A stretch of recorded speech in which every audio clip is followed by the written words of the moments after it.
big old show.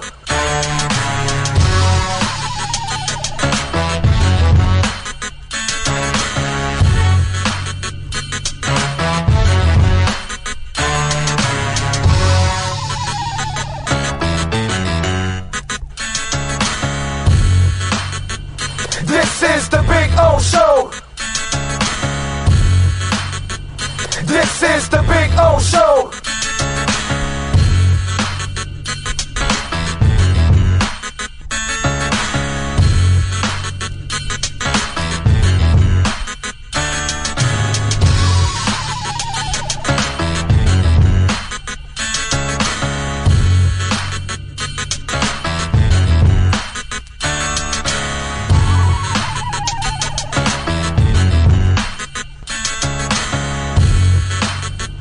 This is the big old show.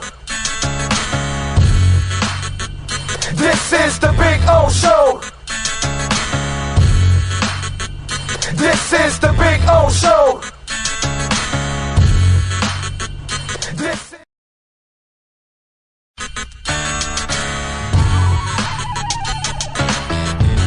So here we are. I wanted to show you the backyard again because we had some trouble last time, but you know, cuttersedgepro.com does some amazing stuff, and there are the boys and the girl. They're having fun. There we go. Right, Maiden? Right, Bono? There we go. They're having fun. I'm having fun. Look at our Sylvester palm. It is beautiful. We got another one in the front yard like that. You can take your home and landscaping to the next level. And the artificial turf, look at that.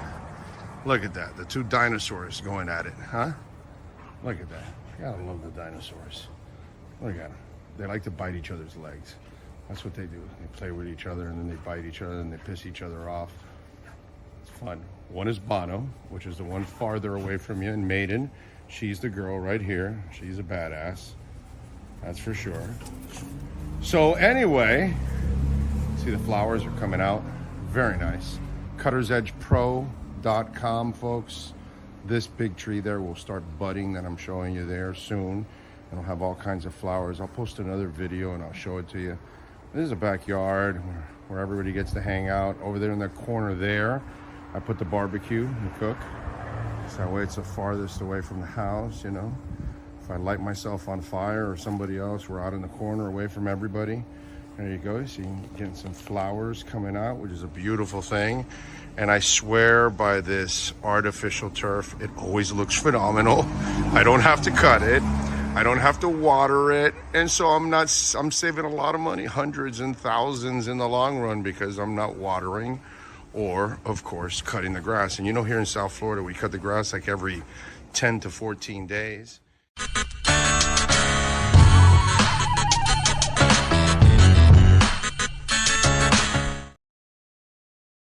There's no need to drive around South Florida wasting valuable time looking for a new or certified pre-owned Acura. Go to the #1 volume sales dealership in the Southeast United States. Craig Zinn's Acura of Pembroke Pines. Purchase with pace and space in a dealership tailored to your needs. From home buying to providing that personal touch. Contact the 2020 Satisfaction Award winner Craig Zinn's Acura of Pembroke Pines. 888-776-5123. That's 888-776-5123. Or visit them at 15601 Pines Boulevard in Pembroke Pines.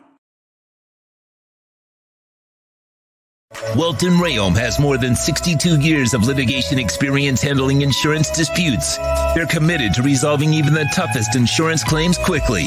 Call them for a free consultation. 954-966-4646. At Welton Rayom, they don't get paid unless you win. Property damage claims to your home, business, or condo as a result of a hurricane. Welton Rayom can help. Water, mold, fire, smoke damage, Welton Rayom can help. Call 954-966-4646.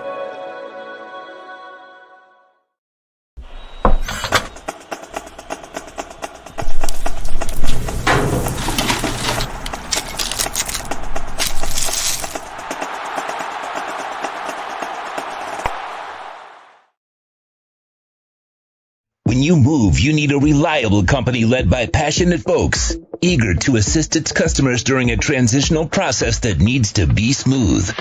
Call Essential Moving Experts at 844-368-5750 for all your local and long-distance moving needs.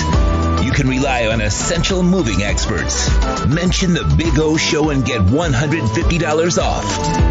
Family owned and operated, they offer free 30-day storage, full-service moving, fully licensed, bonded, and insured.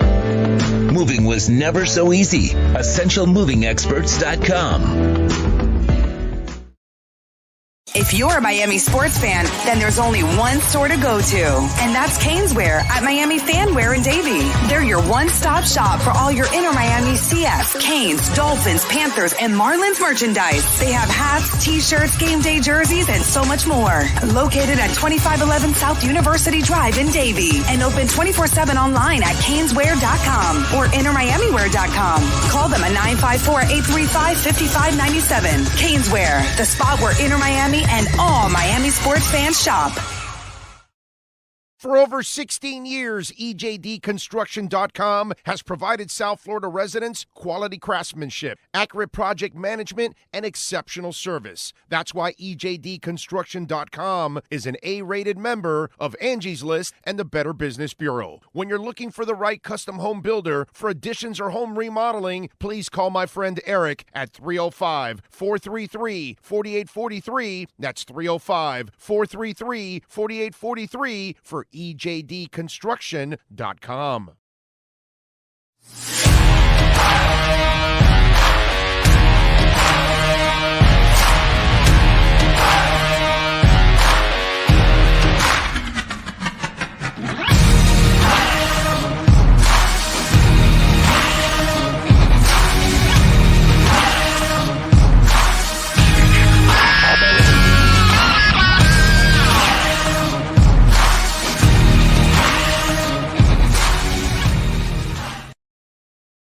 Viewpoint statements or beliefs expressed on the following program by the host, guests, or callers are not necessarily the opinions of FantasyAccess.com, Media Group Inc., ownership, management, sponsors, or website. When it comes to South Florida sports teams, very few in the media have witnessed, lived, and covered it like the Big O. Let's start the program dedicated to your favorite South Florida teams with a passion that's unmatched. The Big O Radio Show is on. Here's the Big O. Good morning, boys and girls. Yes, sir. Time to rock and roll on the show. Day after the draft. Didn't get any Dame Lillard, huh? Doesn't look good either, by the way. Doesn't look good at all. But you know what looks good? The show today. We got a loaded show. Got a whole bunch of people going to join us. In 15 minutes, I got a close friend of mine in the business. His name is Dan Lynch, and he works for Sirius. And I've worked with Dan for a few years on Sirius, and when he was more in New York, and I was doing my shifts. A lot of times Dan would be my producer, and he's just an exceptional person, an exceptional producer, knows this shit. And Dan is the head producer now, and he's been the head producer for the last couple of years of the Pac-12 for Sirius Network. So he moved over to California, and he lives out in Los Angeles. And so guess who he covers all the time? Jaime Jaquez, right? Is that how we pronounce it, right? Jaquez? So Jaime Jaquez is, or Jaquez. Is it Jaquez or Jaquez? Jaquez, right? I don't know, whatever. But anyway, so Jaime Jaquez and all of the, teams out in the Pac-12, when they drafted him, obviously everybody's got an opinion, this, that. I don't really go overboard on one way or the other, to be quite honest. I wait till summer league, and then I wait till the preseason and those kind of things. I wait to see him actually play basketball. I don't watch enough college basketball. I just don't give a shit that much about college basketball. I watch the University of Miami And if I catch other basketball games, it's for, a couple of seconds, a couple of minutes, and then I'm switching right away. To me, college basketball is boring. Okay? It is so amateurish compared to what it used to be, what I grew up with, that I can't watch it. You're cheating me. You know what I mean? I feel like it's a bait and switch. Young people, you don't understand any of this. Older people, they understand what I'm talking about. It's like, brother, I watched Michael Jordan and Patrick Ewing and Larry Bird and David Robinson and Hakeem Olajuwon. And I watched them all play for 3 or 4 years in college. You know what I mean? So for me, I've told you this for the last couple of years now. I'm not the guy to ask about college basketball anymore. I watched college basketball religiously. It was one of my favorite sports. Now it's one of the sports I despise the most. And why? You're giving me a shitty product compared to what I used to get. You're giving me something that's just a little bit above high school nowadays. You know what I mean? It just doesn't mean shit to me. It just doesn't. When I get to watch UNLV and Duke 2 straight years battle it out, there's nothing in college basketball nowadays that comes even close to watching UNLV and Duke battle for 2 straight years. No, nothing whatsoever. You know what I mean? So I don't bullshit on this show. If I feel like I know what I'm talking about, I'll tell you I feel like I know what the hell I'm talking about. But if I don't know something, I'm the first guy to tell you, I don't know. My wife does this all the time to me. So what do you think? What do you think about this pain I have? Do you think it's muscular? Do you think it's nerve? I don't know. I'm not a doctor, sweetheart. I'm sorry. I can't help you. What do you think's going on with the car and this, that? I'm not a mechanic, sweetheart. I'm sorry. I can't answer that. You know what I mean? I have no problem telling you I don't know. That's all. But if I know, or I think I know, I have no problem telling you also. Okay? It goes both ways, And so for college basketball, I'm not the guy I saw this guy. Oh, yeah, I watched this guy. No.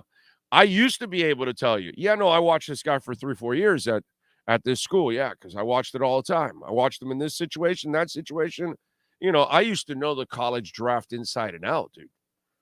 Now you can forget about it. So Dan, that's all he does is cover the Pac-12. So we will ask him about Jaime. By the way, Univision and Telemundo last night were like, yes. They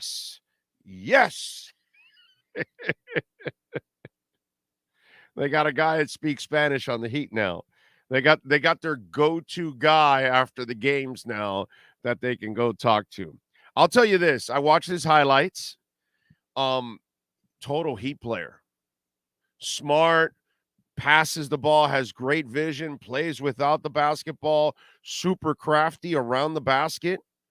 I can see he's another Jimmy Butler, basically. And they made a big stink about his 31%, 3-point shooting and all that. It'll get better here. And apparently in his workout, he actually shot it better, for the Heat. But still, I just think that this kid will be a better player here for the Miami Heat, like everybody else is that steps into this organization. Whatever player you were, you're going to be better now because of it. But I really like him because he's got that smart man game. His hands are always involved on defense, getting loose balls and things like that. I thought that was pretty cool. Just watching his highlights. Aggressive. He'll go to the basket, which they need. You know what I'm saying? Obviously, they need 3-point shooting, but they've got a lot of 3-point shooting. They needed another guy like this, actually, also. And he can defend. That's another thing. They don't have enough of those guys also. That's something else. He took UCLA to 3 straight Sweet 16s. It's pretty damn good, dude. You know what I'm saying? I only ask Mr. Jaquez one thing. I only want one thing from the guy. First of all, he's got the killer hair. You know, I respect anybody with locks. That's you have locks. You're already like part of the family with me. As you know, you can tell. I'm not letting go of my locks until they completely fall off, and then I have no choice, and I'll go bald, and I'll go where everyone else goes. Right? We're all headed to baldness, right? At one point or another. But for the moment, I still have hair, so I'm going to enjoy it. So me, I'm a fan of anybody with locks. That's one. Two, he's got a killer goatee. Again, fan of anybody with a goatee. All right. Now he's got the killer 70s headband going on. All he needs now is wristbands. I mean, he puts on wristbands, and Jaime is the coolest player in the NBA. Locks, you got the goatee, you got the headband, and then the wristband. So when you're at the free throw line, oh, come on. Come on. You can't beat that. Where's the sponsor? Let's go. Let's go. Step up for Jaime. I like it, man. I like the pick. I don't know jack shit, but I like the pick. I went, searching through all his highlights last night, and I like the way he plays the game. Okay? And because we're going to have my man Dan Lynch on, by the way, we also will have Manny Navarro at 11, Cameron Wolf at 12, by the way. So we'll have some fun with those guys. So we got a loaded show. Besides those guys, I told you Dan works the Pac-12, right? Well, they drafted a kid by the name of Taylor Funk. Not drafted, I'm sorry, unsigned. And, you got to pay attention to the unsigned people. They signed a kid by the name of Taylor Funk. We want the funk. We've got the funk. Yeah, we want the funk. Anyway, he's from Utah State, so maybe he might give us a little insight on that. And they got an Exhibit 10 contract on Drew Peterson out of USC. Okay? So those are two guys that played out west. Although the Justin Powell kid also played at Washington State last year, so he might be able to give us a little insight. Justin Powell shot 41.9% from three-point range. Played at Auburn and Tennessee, but played last year at Washington State. So those are three guys that played out west, and he might be able to give us a little insight on that. They also signed Patrick Gardner, a center out of Marist, who's 6'11", shot 38.7% from three-point range, averaged 19 points, 6 rebounds, and a block shot. And they also signed Caleb Daniels, a guard out of Villanova, shot 33% from three-point range. He's 6'4", 210.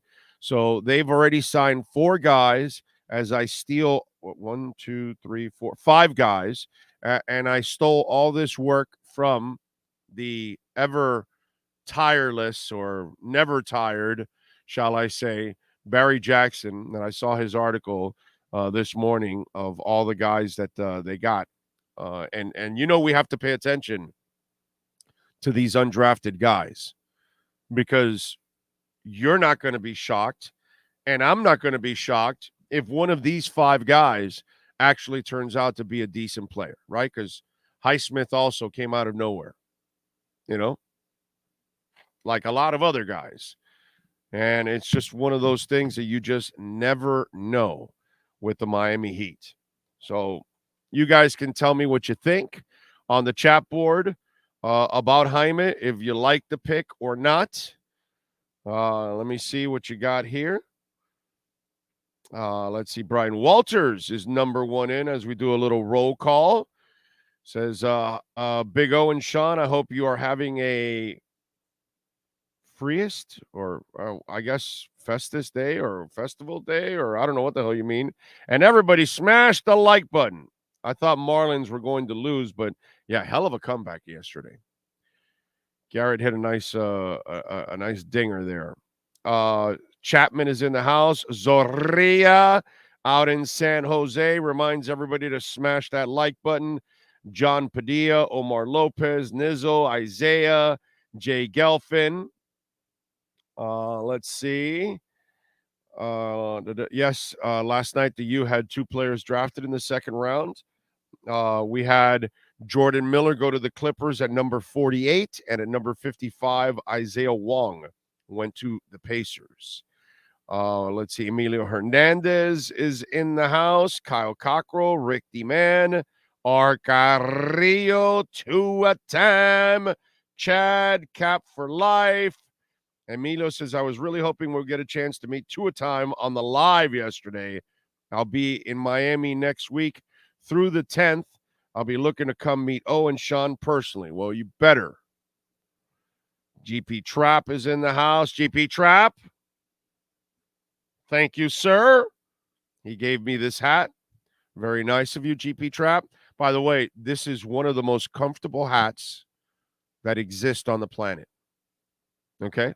So this specific Inter Miami hat, I'm just telling you, if you buy this hat, it is of the most comfortable hats out there. I don't know why, but it is awesome. Red 369 in the house. David is in. True Fin Fan. Thank you for coming by yesterday to the event, True Fin Fan. Sam Roke. Appreciate all of you out there. Adam Pinkser. No whales coming to Miami so far. Hope this Jaquez kid has some potential. I told you, I watched the highlights. I don't watch a lot of college basketball. So, but I did like the highlights. Lisa Rose in the house. Filthy Cat is in. Appreciate all of you chiming in there on the chat board already. Don't forget to smash the hell out of the like button. And don't forget, if your company wants to be a part of our platform, you can reach out to our business line. If you want to sponsor one of our segments or our Dolphins pre- and post-game show, business line 786-754-4664. I promised you, my man Dan Lynch, which you can follow him on Twitter at Dan Lynch Spurts, not sports. Replace the O with a U. And he is the Pac-12 head producer. So for the last couple of years, he has been, all over what's gone on in that conference. And last night, Jaime got drafted by the Miami Heat straight out of UCLA. He is in Los Angeles. So let's bring my man Dan, the man Lynch, on. How you feeling, my man? You feeling good? Oh, baby. It's been a minute, man. How you been, brother? I'm doing great, bro. I mean, flying solo. Not obviously with Sean, but what I mean is going away from, traditional stuff. For sure. The last 2 years, it's been a blessing, my brother. It's just awesome. So I really can't complain.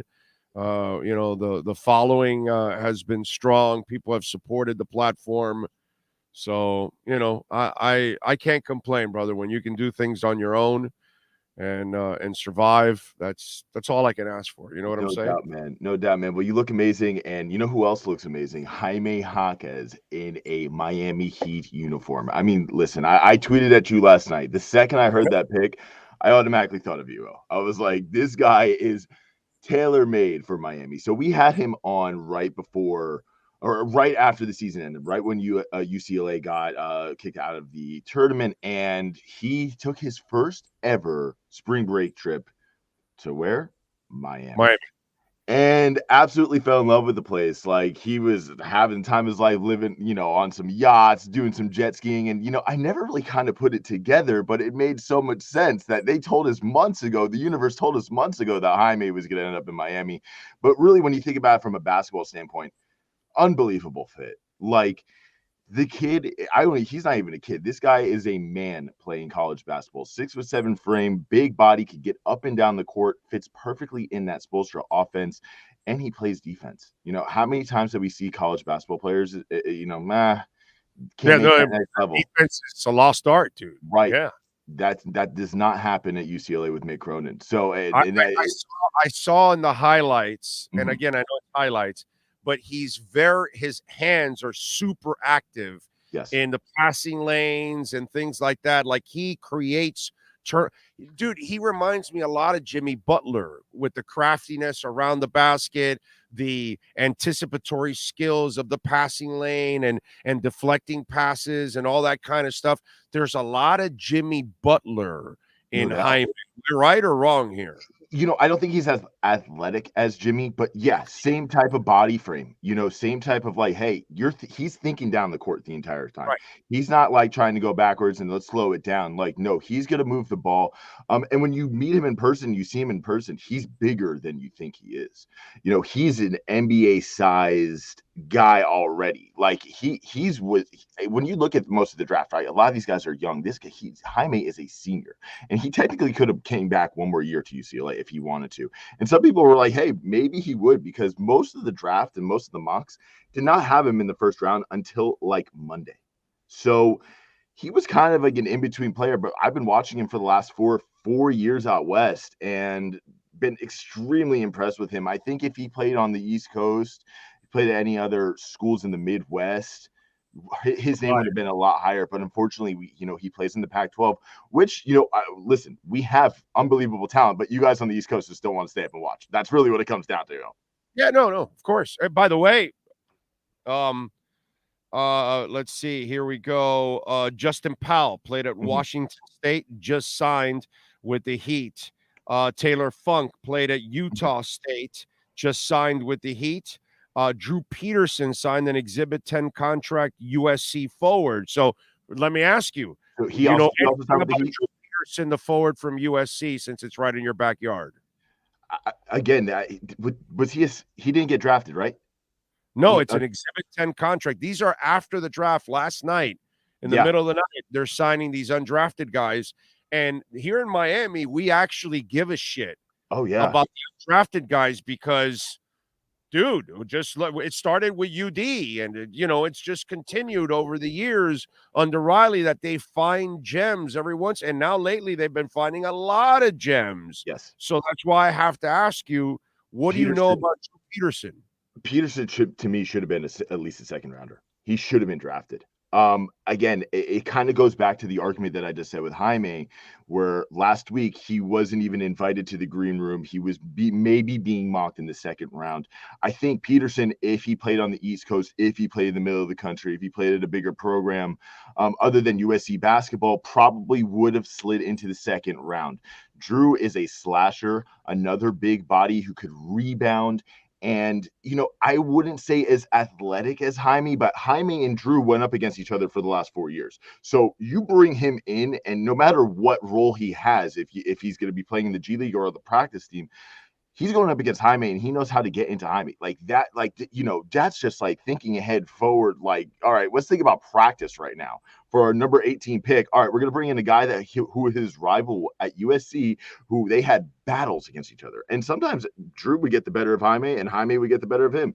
I want to say UCLA. No, because Mick Cronin did not beat UCLA or USC until 2020. Or something on the lines of that at USC. So Peterson and USC got a hold of UCLA a couple times. He is no joke, big body too. I think you gained a couple pounds on him in the NBA. He could definitely be one of those sneaky Miami guys. You're like, where did he come from? Oh, USC. They have a basketball program there too. No, so that's a great pick. I love that pick for them. I mean, man, they are. By the way, I'm a little tired of people wearing out the unathletic stuff. Okay. The best player in the world right now is unathletic.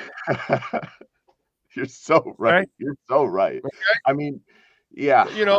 It's like I watched Joe Johnson for 20 years play the old man game.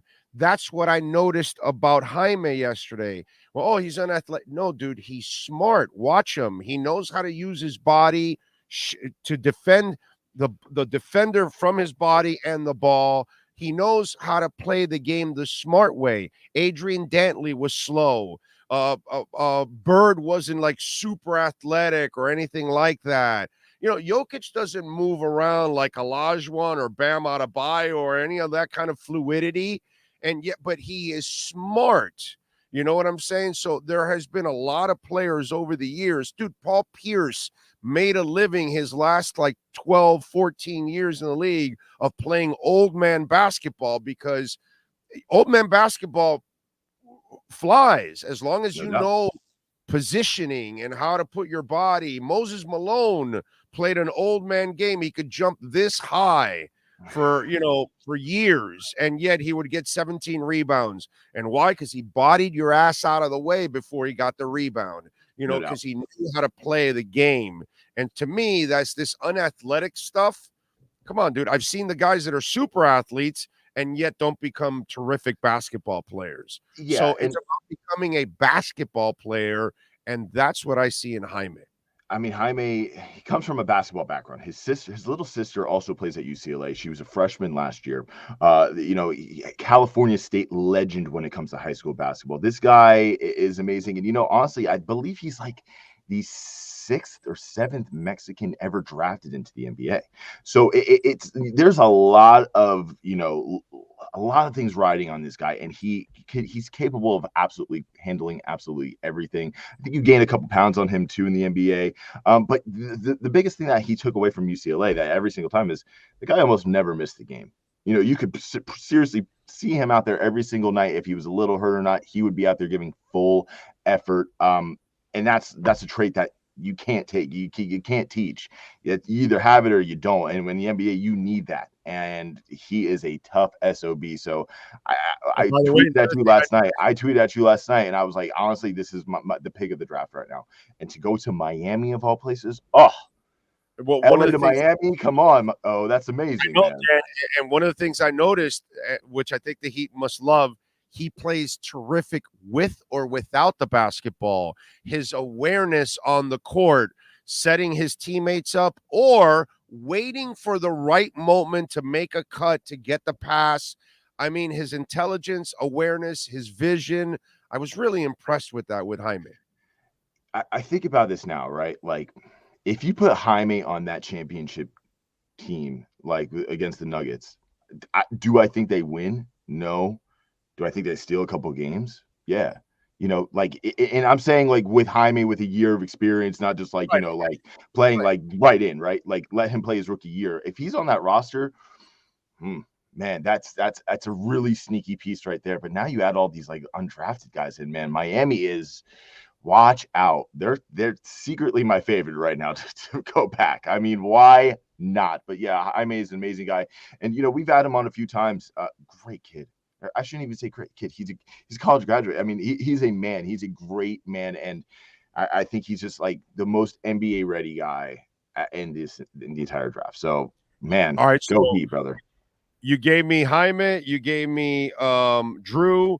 Let me pick your brain really quick here before you got to go. Utah State's Taylor Funk. Love the free game. You know anything about this kid? So Utah State, that's technically not in the Pac-12, they did play Utah a few times. Yeah, the kid could jump out of the gym. He probably should have been playing at that level. But with the transfer portal, really Power 5 to lower level conference really isn't that big of a difference, especially when it comes to basketball, right? But no, he's a hell of an athlete.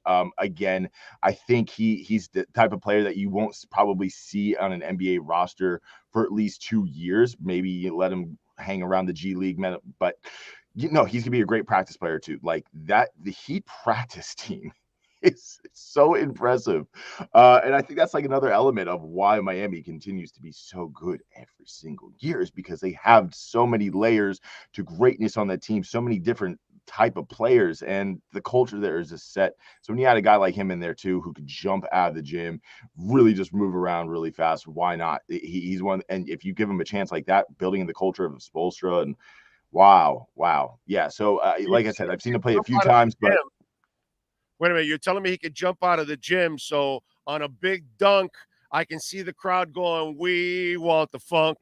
Hey, we've got the funk. We want." All right, so one more. Justin Powell last year played at Washington State and shot 42% from 3-point range. Talk to me about Justin Powell. Do you know anything about him? Yeah, so the first thing that comes to mind is Kyle Smith, who's the head coach of Washington State. Kyle Smith has put so many guys in the NBA that you have no idea. You're like, where did he come from? You're like, Washington State. Okay, you got to bring it back to Kyle Smith. These guys are ready to play at the next level just because of him, right? That type of place, playing at Washington State, can get you ready to play the next level because you are in the middle of nowhere and you only can really focus on basketball, right? So you really just want to get out of that place. Pullman, Washington, it's beautiful to a certain extent, but you want to get out, right? And he's a type of player who's a thrasher. He has really, like, every single time Washington State played, they would be in games that they were like 2 buckets off or 1 mistake off, right? And he was always in the middle. We're like, okay, is he going to do it or is he not? The times where he hit and he was clutch, they won the games. Time when he wasn't, they'd lost. So I think when you put him on a more talented roster and you put him against a higher talent, it's only going to elevate his game. And, listen, Washington State, there's a couple dudes on that team. Like, that's why I always try to tell people about, hey, pay attention to the Pac-12 because we have athletes out here. We have guys who are going to sneak onto NBA rosters. Be like, where did he play? Klay Thompson, perfect example. Where did he play? Washington State. Oh, really? Yeah, he did. And you don't think of guys like that. I'm not saying that he could be a Klay Thompson type of player, but the caliber of that, we have it out west, and it does translate to the NBA, NFL, pretty much MLB. Like, we have the athletes out here. Just stay up and watch. That's all I say. Stay up and watch. Stay up and listen. You're gonna hear their names eventually. And yeah, give this kid a chance. I think he's more of a project compared to the other names that we brought up. But he could definitely ball. There you go. Well, listen, the Heat, their draft pick, and then 3 other guys in the middle of the night, unsigned, are all on the West Coast. So obviously they feel the same way you do about the talent out west because they clearly had a keen eye on it. And down here, we follow any and every signing nowadays. Dude, Summer League is fun for Heat fans. I look forward to Summer League because it's kind of like Christmas to find out, like this past year, like the Highsmith kid, right. Which I think if they do lose one of their guys and Highsmith gets more time next year, I think he becomes another one of those guys because he kind of showed it in big moments in the playoffs. Like, hey, who's this Highsmith kid? And we've been watching him since the Summer League going, hey, man, this kid's interesting and mature and all that. And so I would not be surprised if any of these cats that I asked you about, they end up becoming that next guy that we talk about. Like, hey, there's another one of those guys that the Miami Heat found, man. Crazy stuff. No doubt. No doubt. I mean, that's why I think the NBA draft is so, like, listen, is it boring compared to the NFL draft? Yeah, a little bit. But the aftermath, the after effect of it is like, okay, if you're really a draft guy and you're paying attention to stuff, then you can predict that type of stuff. And you can't really do that in the NFL, right? That's what makes the difference of it. But yeah, it was an interesting night last night for the Pac-12, but like I said, these guys are athletes and they have the mental capacity to really play at the next level. So I can't wait to see what listen, the Jaime Jaquez Miami Heat jersey. Whew, you're getting one, huh? Man. Oh man, I really want the white one with I think it's the city edition. Yeah. You're talking about the mashup. Yes. The mashup. Yes. So I'm definitely thinking about getting that, man. It's pretty awesome. You got it. All right, his name is Dan Lynch. Follow him on Twitter like I do. Dan Lynch Spurts instead of sports. Just change the O for a U. Dan, I appreciate you, my brother, as always. Thank you for the insight. I know you know your shit, and you follow the Pac-12 and that West Coast stuff out there. So I figured you'd be able to give us, great insight on the Heat's draft pick and some of the unsigned players, which obviously they're famous for down here. Appreciate you, my brother. Have a great weekend, man. Thank you for taking some time. So much love. You're a mentor. You're everything, brother. Love you, man. Brother. You know that. Much love, man. You be good out there. There you go. Dan Lynch. Yes, I've known him for a while. Worked with him, and just one of those dudes, like the guy I work with right now. One of those dudes. You know what I mean? And one of those kind of dudes are like brothers of mine for life. You know what I'm saying? And Dan is a great guy, knows his shit. Okay. And as you can see, he actually had some insight for us, which you're really not going to get anywhere on the undrafted people. You know what I'm saying? So that's actually pretty cool. I figured I saw all these West Coast guys and I said, oh, man, Dan's going to know some of these guys. He knew a little bit about all three of them. So there you go. I like it. So you guys feeling, those of you that are on the board right now, let's say you didn't like the pick. Let's say you were, how do you feel after listening to Dan Lynch? Tell me, do you feel better about the pick? Those of you that like the pick, you probably feel even better after listening to Dan, because he's the guy that watches it. He lives in Los Angeles. He's the guy that sees this all the time, so he saw two of your guys, the guy you drafted and the USC kid, all the damn time in his backyard. You know what I mean? Plus, he watches the entire conference because he produces the entire conference. You know what I'm saying? So that's why I figured let's bring somebody that actually watches these players on a daily basis. So I'm getting don't fake the funk on a nasty dunk. Yeah, we want the funk. Ray says much better. Filthy Cat says I love the pick. Bradster says the pick is getting traded to Portland. Emilio says simple. Welcome to Miami, JJ. I like the pick even more, and I trust Dan's insight. Rosendo says, wait and see, but Cam Whitmore was sitting there. Yeah, he sat there till 20. Rosendo, you just took the bait, right? You just took the bait. Who put him there? The media. Did the NBA tell you, oh, no, he should be that? No, that's just the media saying. It's just Jay Billis saying his best or Mel Kiper. That doesn't mean shit. I turned to my wife, right, before the Heat draft pick, okay? I swear to you on my life right now that lightning strikes me and kills my ass right now, okay? I see Jay Billis's top picks available, and I go to my wife, look at those names. You see the top 4 there? I bet you the Heat don't draft any of those. I don't even think he was in Jay Billis's top 8 or 10, actually. I'm not exactly sure. I'd have to go back, but I know he wasn't even in the top 4. I go, there's no shot that Miami drafts any of the 4 guys they have there. And sure enough, because that's, and so Rosendo, it's hook, line, and sinker. They got you, bro. They got you. You're using them as the experts. When they're not the experts, they're not the ones being paid to draft people. So I'll lean to the Heat and trust them on this one. Okay. I just wanna win damn championship. Don't care who they draft. Yes, I feel better about the picks, says Alexis. Sneak Attack says I'm more pumped up about our draft class now. Jermaine says, I like the pick after watching tape on Jaime. Isais got a thumbs ups, baby. Josh says, I feel better. Oh. Ray Sosa says, didn't know much about the pick, but I definitely see why the Heat drafted him. Roderick says, I watch college basketball, even the Pac-12, and Dan Lynch is spot on with all these guys. Anthony Campos says, Big O, I saw Full Metal Jacket. It was amazing. Wow, what a film. The sergeant was hilarious, and then after you see how dark the movie got, yeah, that was a hell of a movie, dude. Full Metal Jacket is, yeah. I like the pick even better, says Drago. Ray says he's definitely got a motor that doesn't quit like Jimmy. Red says Cam Whitmore is 18 years old. Heat weren't doing that again. Well, they need to win now, so they brought in a more mature player that's more NBA ready. That's actually I got to tell you something.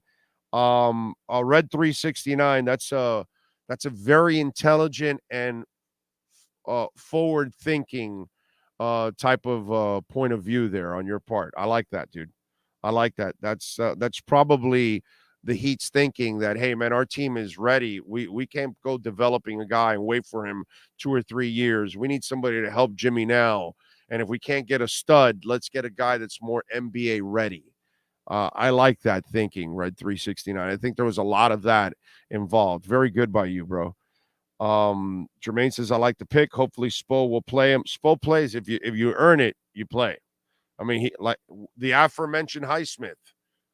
He got time even in the biggest moments of the season. If you can play, Spo will give you an opportunity. I just got gassed up by the announcer when I didn't even know Cam ahead of time.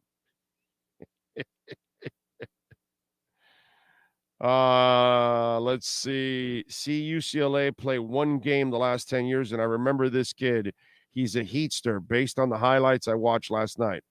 Oh, doesn't he look like a Mexican boxer? Nah.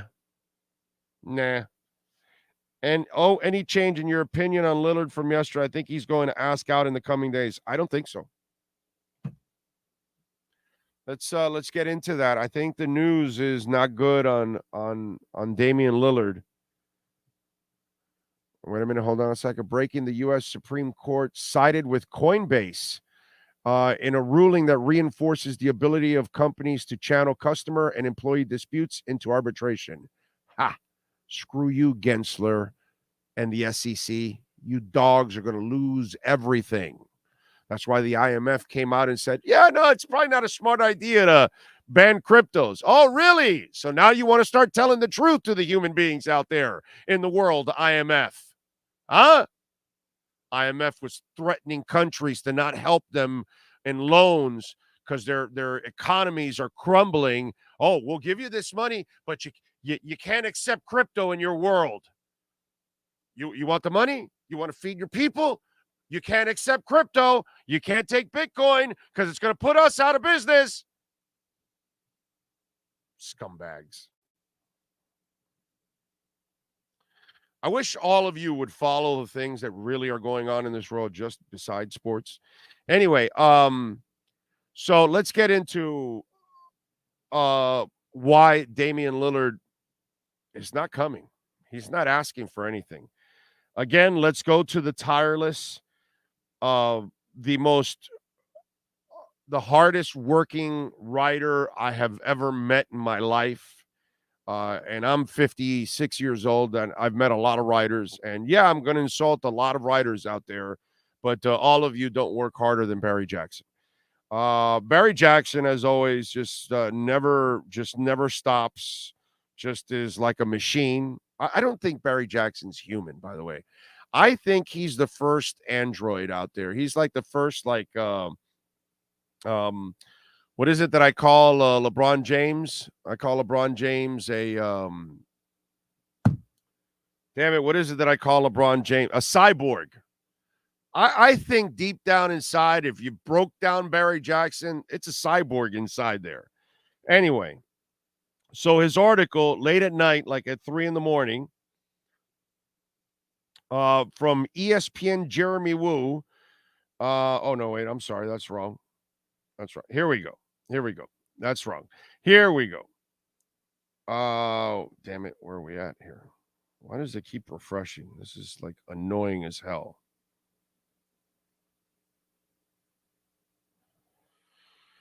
Oh, Jesus Christ. I hate these the things that they do with the Herald and the Sentinel and all these papers, and when you're moving things, it's like ads and then there's delays in order for you to read shit because it's got to come back up again and refresh. Hold on a second. Here we go. Okay.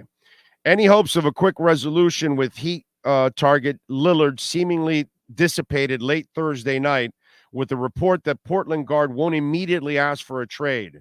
Lillard's decision on whether to ask for a trade will extend now between tonight and the start of free agency and into free agency per Shams Charania. He apparently wants to give Portland a bit more time to see if they can build a contending veteran-laden team. Portland drafted Scoot Henderson 3rd overall instead of trading the pick. So it just, none of this looks like it's going to happen. General manager Joe Cronin told reporters in Oregon that he had a long talk with Damian Lillard on Tuesday about the trade possibilities, but Lillard apparently hasn't made a decision about his future. Cronin said the intentions remain to build around Lillard. I have already said my goal is Damian Lillard to retire as a Trailblazer. I have zero desire to trade him. I hope it works out here. Remember, they have closed off any trades. Asked if he feels like he's in danger of losing Lillard, Cousins said, no, I don't. He's probably being more vocal than ever, but I don't look at it as a negative. He wants us to work here. He's challenging us to get it done, which is more than fair. He's earned that. Lillard has said he wants Portland to build a contending team, or he would reconsider his future. So there's always this talk, and none of it ever materializes like he really ever wants to win. And you just can't keep waiting and putting your entire franchise on hold. You have to move forward. Okay? Or as Riley would say, forward. You got to move forward. Okay? Because he's a power forward. He doesn't say forward, he says power forward. And so you got to move forward.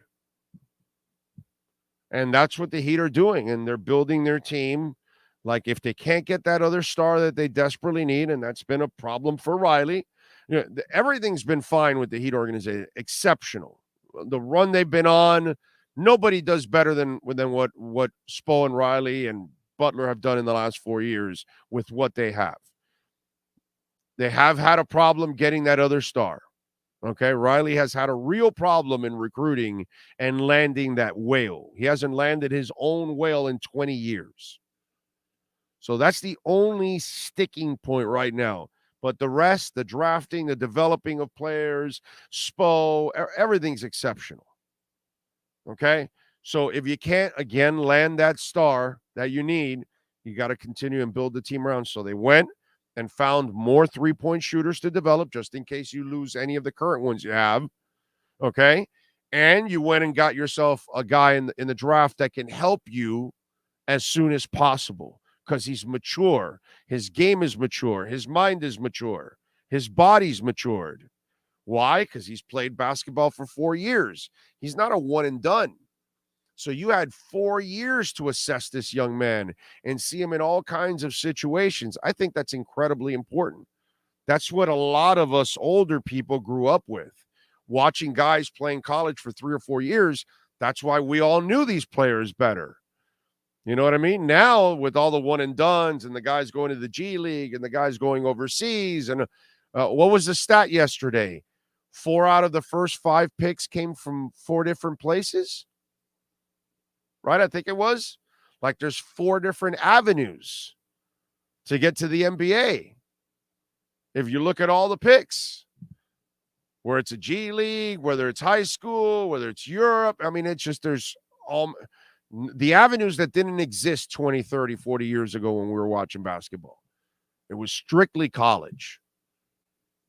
You know, once in a blue moon, some freak would come out of somewhere, high school or Europe or something, but it was a rare thing, you know, and then that person would be the surprise in the draft or whatever, but not like it is now. And we're not all following high school. We're not all following overseas. We're not following the G League. And a lot of us are not even following college basketball anymore. So it's scouting nowadays is crazy, and trying to figure out and project what these people are going to be when they grow up. That's tough, dude. That's really tough. So the Dame Lillard thing, it doesn't look like it's ever going to happen. It looks like he's going to stay there. Look, he doesn't act like a guy that wants to get out, no matter what anybody else says. And Shams Charania seems like he has some kind of an in with the Dame Lillard camp, because he's the only one that seems to get this kind of information out of it. Nobody's perfect, but he's pretty close to getting things pretty much close to 100% or 98 or whatever. Gordon says, remember that famous argument between Mel Kiper and Bill Polian? Kiper criticized Polian for drafting Marshall Faulk and not Trent Dilfer, who turned out to be better. Yeah. Yeah, that's very true. Sometimes you get lucky, but it doesn't mean that you're always. He also said, what was Joey Harrington is going to be the second coming, and he also said that the quarterback for the Notre Dame Fighting Irish would win 3 Heismans. No, that was Beano Cook actually. So I've seen Mel Kiper lay, all kinds of eggs.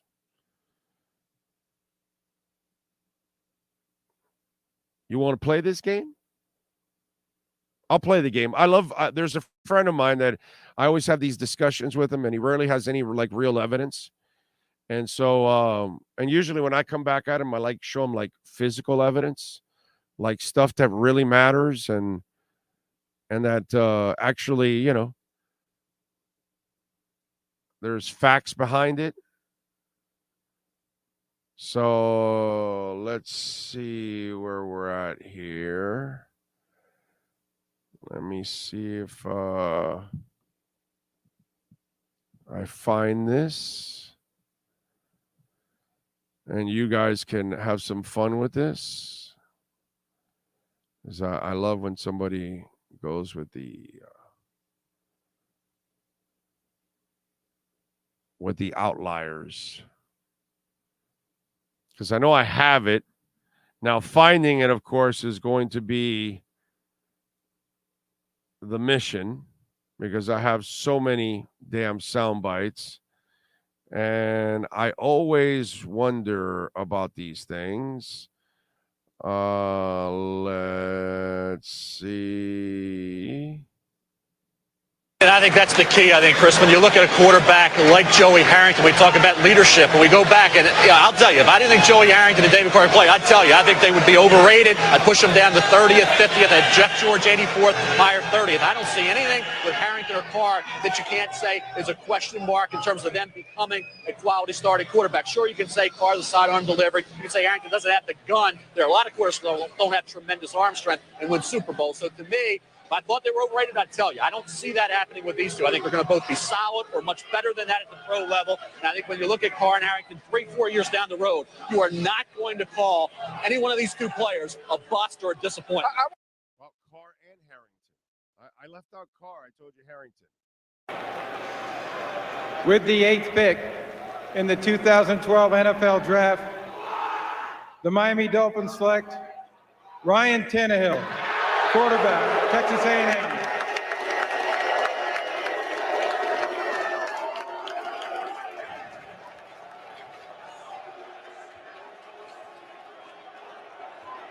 Three quarterbacks in the top 8 for the first time in the 21st century. It happened in '99 when Couch McNabb and Achilles Smith went 1, 2, 3. So we haven't had to wait very long to wonder if Miami will try to get some answers at that quarterback position. Ryan Tannehill on the orange carpet now for the Dolphins. What do you think about Ryan Tannehill? Wide receiver in 30 games, quarterback in 19 games. This has never happened.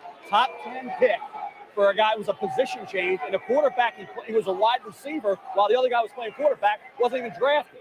So this is unprecedented this high in the draft for an inexperienced quarterback like Tannehill at the major college level, who also had some struggles against big-time opponents this past year. You say, okay, then why is he a top 10 pick? What did they see, Miami and Ryan Tannehill? First of all, ideal size, strong arm, very athletic, very competitive, and very smart. You watch Ryan Tannehill at Texas A&M, you see his size, his computer numbers, they're of a top 10 pick. I think when you look at the way he threw on the move, when he had to move out of that pocket, did a nice job. Watch him here. Extends the play, accurate throw down the field. I think when you watch him in the games against Oklahoma, Texas, Oklahoma State, 9 interceptions in those games.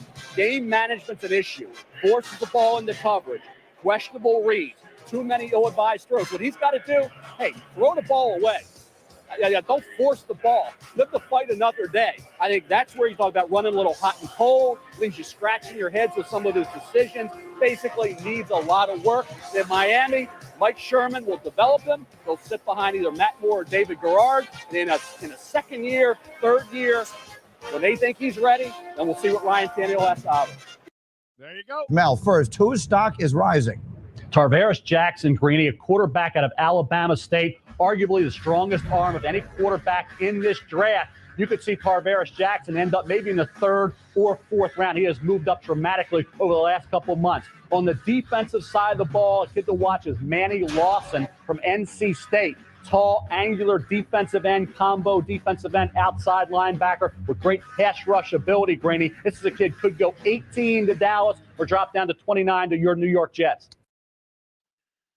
Yeah, boy, he's on a roll there, I gotta tell you. Every year you have those hidden gems, prospects who are a little under the radar, who in my opinion could turn out to be big-time players in the NFL.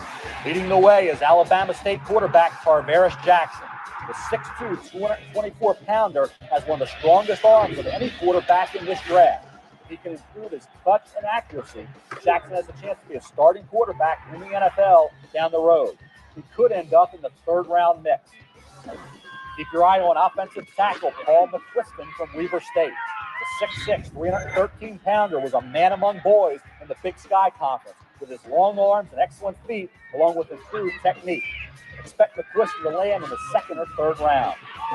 A pair of excellent edge pass rushers are moving up the draft board. Illinois State's Brent Hawkins finished the 2005 campaign with 26.5 tackles for loss, 17 of which were sacks, and he also forced 7 fumbles.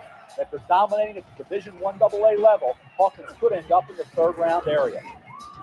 Cal Poly San Luis Obispo's Chris Gokon, an athletically gifted 6'2 1/4", 260-pounder, also took over games at a lower level of competition. He had 31 tackles for loss, 23.5 of which were sacks. He could end up in the late first-day area as well. Watch out for Abilene Christian safety / special teams dynamo Daniel Manning, a quality athlete who brings toughness and 4.47 speed to the safety spot. The 5'11", 202-pounder also made his mark on special teams. He blocked 3 kicks this past year while averaging 12.8 yards per punt return with a touchdown, as well as 26.8 yards per kickoff return with another score. He could easily go as early as round 2. Finally, Northwestern State Louisiana cornerback David Pittman has been enjoying a nice rise up the draft board as of late.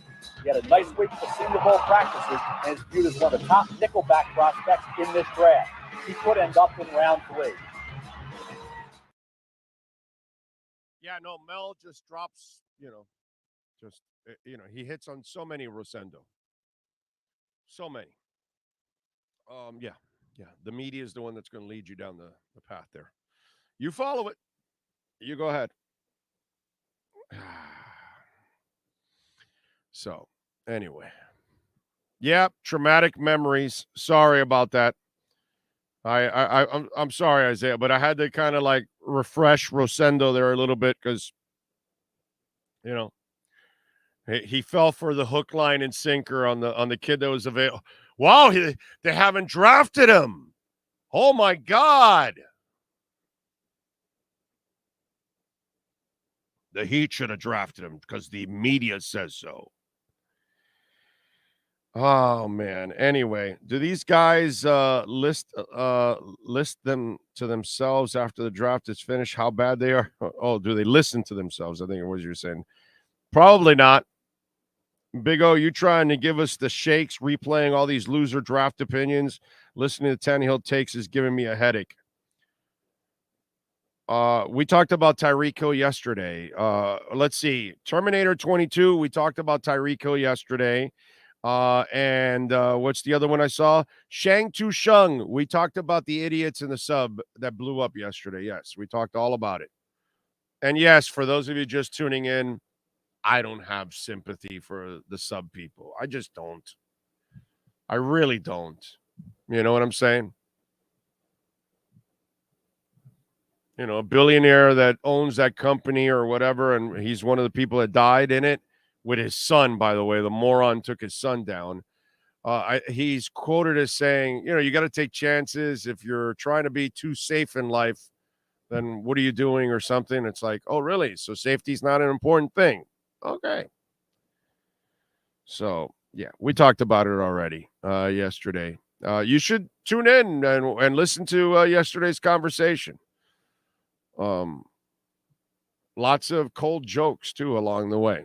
Again, I don't have sympathy for stupidity. So I feel bad for the families, actually, that have to then deal with the aftermath of their stupidity. Losing your loved one, and then how you lost your loved one because they decided to go in a rinky-dink sub. You know. By the way, last Sean, from what I understand, there are no windows or just one little window. So are you just taking turns on a camera to see what you see from the Titanic? Is that what it is? Like, is that what it is? There's one small window and they pass the phone around because sometimes, depending on how many people and the size of the people, you may not be able to maneuver around. Right. Like, really? You're going to go down there so you can have a shitty view? Now, that sounds even more dumb. You know what I'm saying? I was thinking of taking my wife. You know, I have our 30th wedding anniversary next year. Okay, so I've got to, for the 20th anniversary, I took her on, I believe it was the Oasis of the Sea. It was a brand new boat or whatever back in those days. And we got a double balcony and all that, you know, knocked it out of the park. 25th wedding anniversary. We really knocked it out of the park. I took her to Paris, got her a new wedding ring, dinner in the Eiffel Tower, dinner on a glass boat in the Seine River, all that kind of stuff. So, you know, I took care of it. So now I've got the 30th coming up, right? You know, I do half-ass shit every year. But, you know, when the big ones come, you got to step up to the plate and do the right thing, right? So one of the things that I was thinking of, they had these trains where different parts of the world where there are these scenic trains, right? That you're going to go through these mountains, whether it's snow or whatever, depending on the time of year you go in different places. But they're scenic trains. So there's glass all over. There are cars where you can sit and the car's practically all glass and you're looking at the incredible sights all over the place that you're seeing, you know? And so that's one thing I've been thinking of. You know, there's a whole bunch of different places that I'm weighing where to take, you know, the wife for the 30th. But if I'm going to do that, right, if I'm going to go somewhere, I want to see it. So these idiots got into a little crappy ass sub with a little tiny window, and then they're going to go see a big ass ship, and they really can't get a view of the ship. Like, what the hell are you going for? And you're also paying $250,000 so you can take a shit inside a Ziploc bag? Come on, man. You know, it's just the level of stupidity in this world sometimes, it's amazing to me. And it doesn't matter who you are. You actually could be dumb or you could be incredibly smart.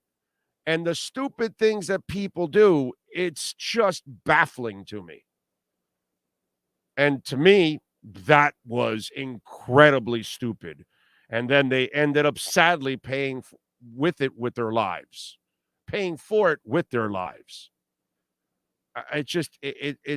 I can't understand any of that. The act of doing it in that thing for that amount of money to go down there and to do that, I am just baffled. And by the way, the only good thing out of this, because obviously the sub blowing up and people dying and families devastated, nothing good about that. There's only one good thing that's come from this. I don't need to see any more freaking idiots inside a miniature sub and showing me what it's like. I don't care. Every moron in every producer and executive producer felt like their station had to give their listeners an example of what it's like to be in a tiny sub. Now I don't have to watch anymore idiots in tiny subs. I'm a little tired of watching morons in tiny subs. Explain to me, hey, this is what they're doing. Well, guess what? They're a bunch of morons.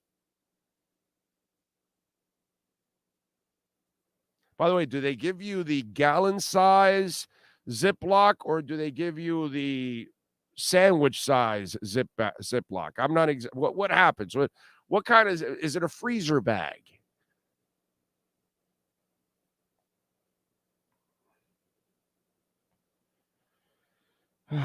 You offer me $250,000 a person to basically deep sea fish. That money could have gone to a better cause, help the homeless, or to go see the Titanic. Shaking my head. Exactly. Filthy Cat says, interesting enough, the Navy heard the implosion days ago when it happened, but couldn't confirm it until yesterday when they found, of course, it could have been a big whale just cracking a fart. They don't know. Some giant ass sperm whale was cruising by and, just had a whole ton of plankton and it kind of moved around the tummy and we heard an explosion. It could have been a fart. Don't know.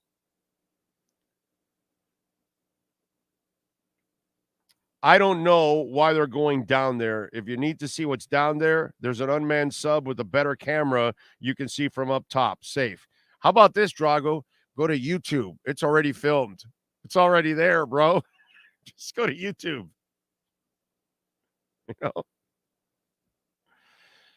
Oh, man. They're going to witness something only a handful of people have ever seen. Fewer people have seen the Titanic than have gone to space. I understand the inclination. I don't. Sorry, I don't. Who gives a shit about a boat that sunk 100 years ago? Why? Because we've created this myth about it? The Titanic or a pirate ship that sunk with like $4 billion of gold. What's a little bit more interesting? Maybe that one's a little bit more interesting. Come on, bro.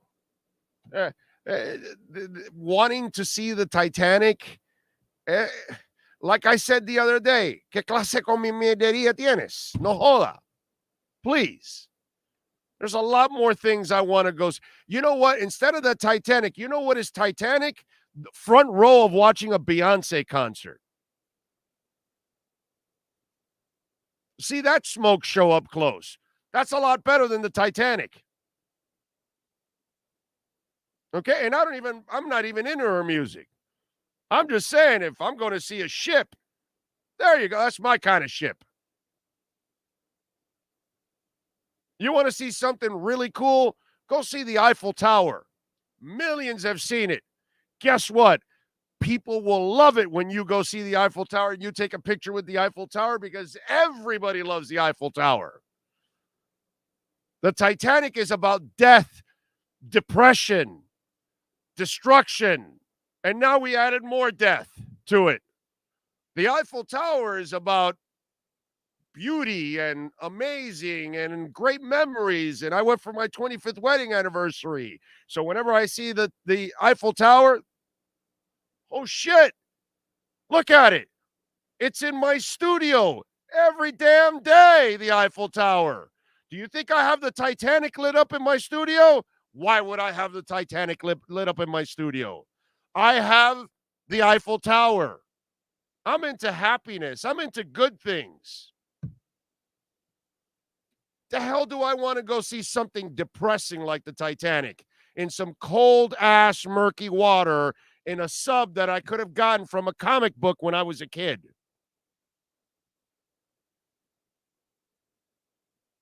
Hour number 2, and Manny Navarro is next. We interrupt this program to bring you a special report. Miles an hour, that's a Category 4 hurricane. 3 deaths are reported in Florida after more than 24 were killed in the Caribbean. This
If you're a Miami sports fan, then there's only one store to go to, and that's Caneswear at Miami Fanwear in Davie. They're your one-stop shop for all your Inter Miami CF, Canes, Dolphins, Panthers, and Marlins merchandise. They have hats, t-shirts, game day jerseys, and so much more. Located at 2511 South University Drive in Davie, and open 24/7 online at caneswear.com or intermiamiwear.com. Call them at 954-835-5597. Caneswear, the spot where Inter Miami and all Miami sports fans shop. The viewpoint, statements, or beliefs expressed on the following program by the host, guests, or callers are not necessarily the opinions of FantasyXS.com, Media Group Inc. ownership, management, sponsors, or website. Time for Canes fans to get what they want. Information, insight, and perspective. It's the Caneswear Miami Hurricanes Report with Manny Navarro, exclusively on the Big O Radio Show. Here's Big O and insider Manny Navarro. All right, baby, there he is, the man, the myth, the legend. Well, wait a minute, we got a black bear in a dark room right now. No Manny Navarro. We're gonna interview a black bear, is what we're interviewing right now. So we're hoping that Manny Navarro shows up at one point or another. He's been blacked out, so I don't know what's going on.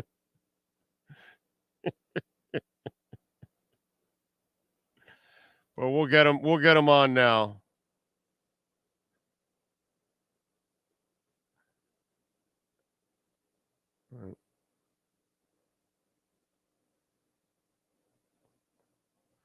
All right, we'll get him on now. We'll talk a little Canes with him.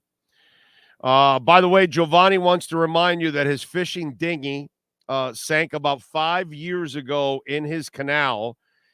He has a $20 tour if you want to see it. And it so happens that he named it Tiny Titanic. So if you want to see it in the canal, I mean, that's a challenge in itself. Dive into a Miami canal or a wide open ocean where the Titanic's at. I'm going to take my chances in the wide open ocean. A Miami canal is really risky. So if you want to, join Giovanni in that Miami canal, that's a tough one right there. Steven says, you're right, just fill up your bathtub with water, get out the goggles, and put your phone underwater, and there's your Titanic. God bless the dead, but I'm not going out like that, bro. Whale fart, damn, shaking my head. Coño. For $250,000, you can buy Tootsies. I don't think so, but I get your point, but Big O, the sub you get from the comic book would only cost two lives. Exactly, it was a 2-man sub. You're right. In fact, the sub from the comic book would have gone to the Titanic, cruised around in and out of the Titanic, and gone back up again. Not the cheap sub that these people used. The one that was in the comic books was that shit was legit, bro. For like $3, you could get like a 2-man sub. It was awesome back then. Big O, perhaps Manny is practicing a dark retreat a la Rodgers. That could be what's going on. I don't know, but he's certainly having some issues because we thought we had him for a moment there. By the way, Caneswear, go get your Messi jersey. All right? Tell him that I sent you. And go check it out. They're back in action tomorrow. They got to start winning, bro, because I don't know if Messi's going to get you out of that hole you're in. All right, I think we have him now. Let's see. Okay, he might be. Are you in a Titanic sub or something? Is that what's going on? That's what happened to me. I actually survived. I somehow ended up in Bradenton, Florida. So it was like a hole in the ground. Just went straight through it, and now I'm here. How you doing? Okay. So Titanic sub or the Eiffel Tower? Which one you got to go on? Which is the excursion you're going to go on?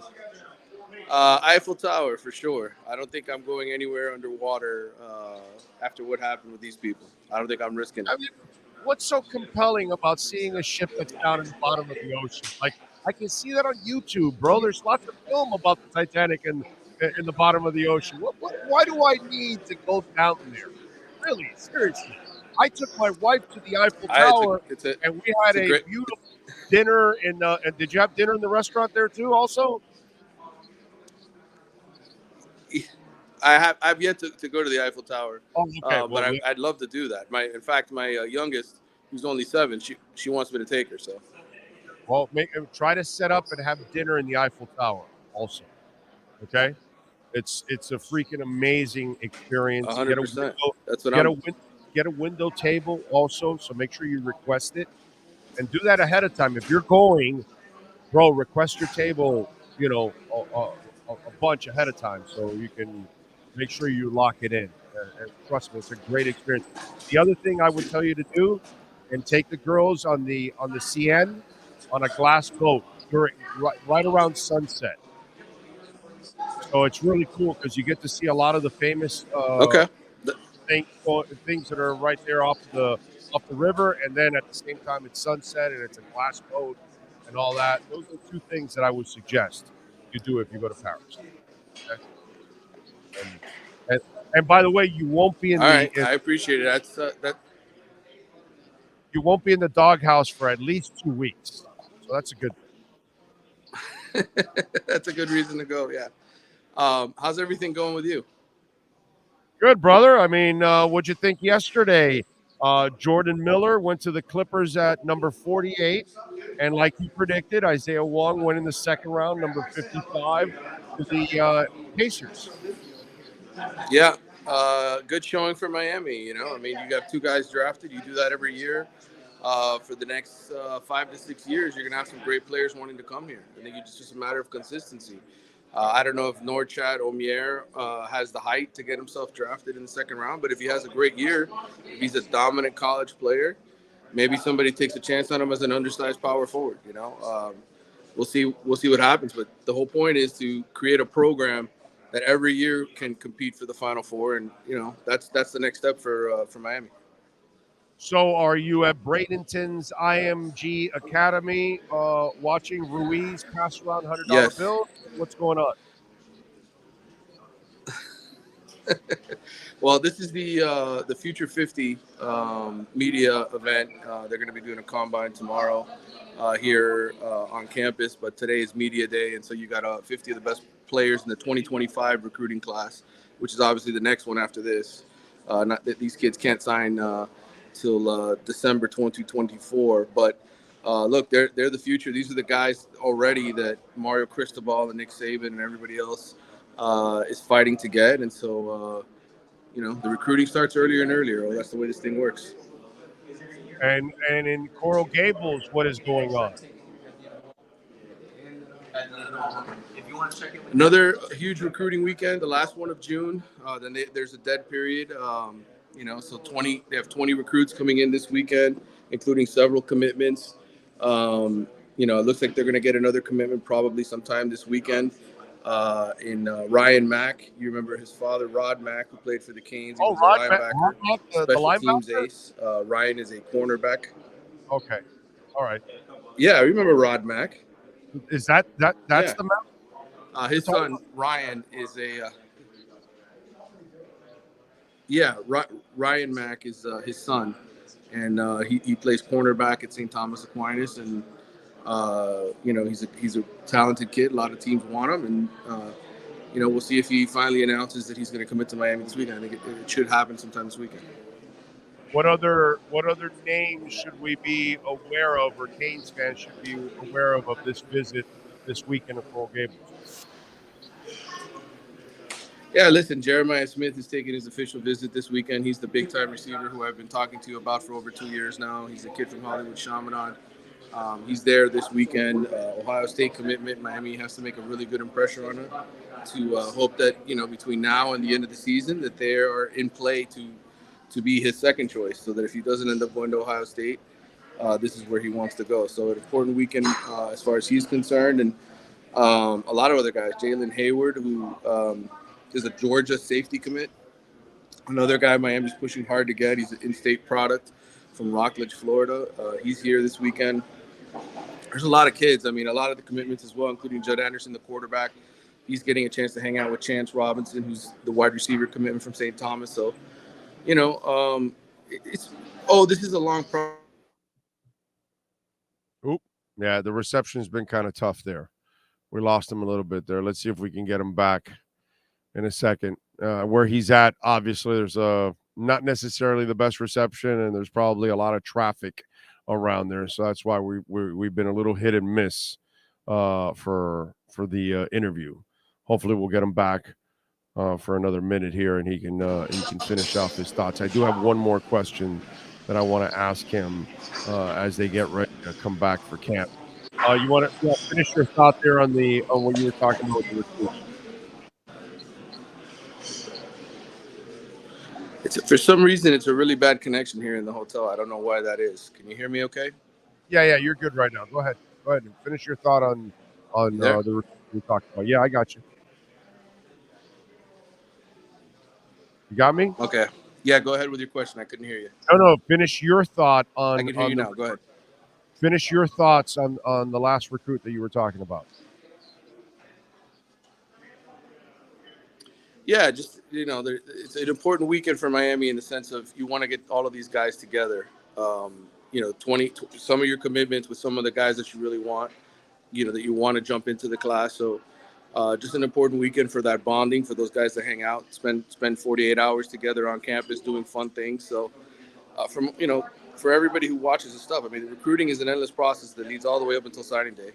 At any moment, a guy can flip, and what you want to do is fill him with as many positive memories of the summer trips, of the visits, all that stuff, so that when they make a final decision and sign the national letter of intent, they want to come play.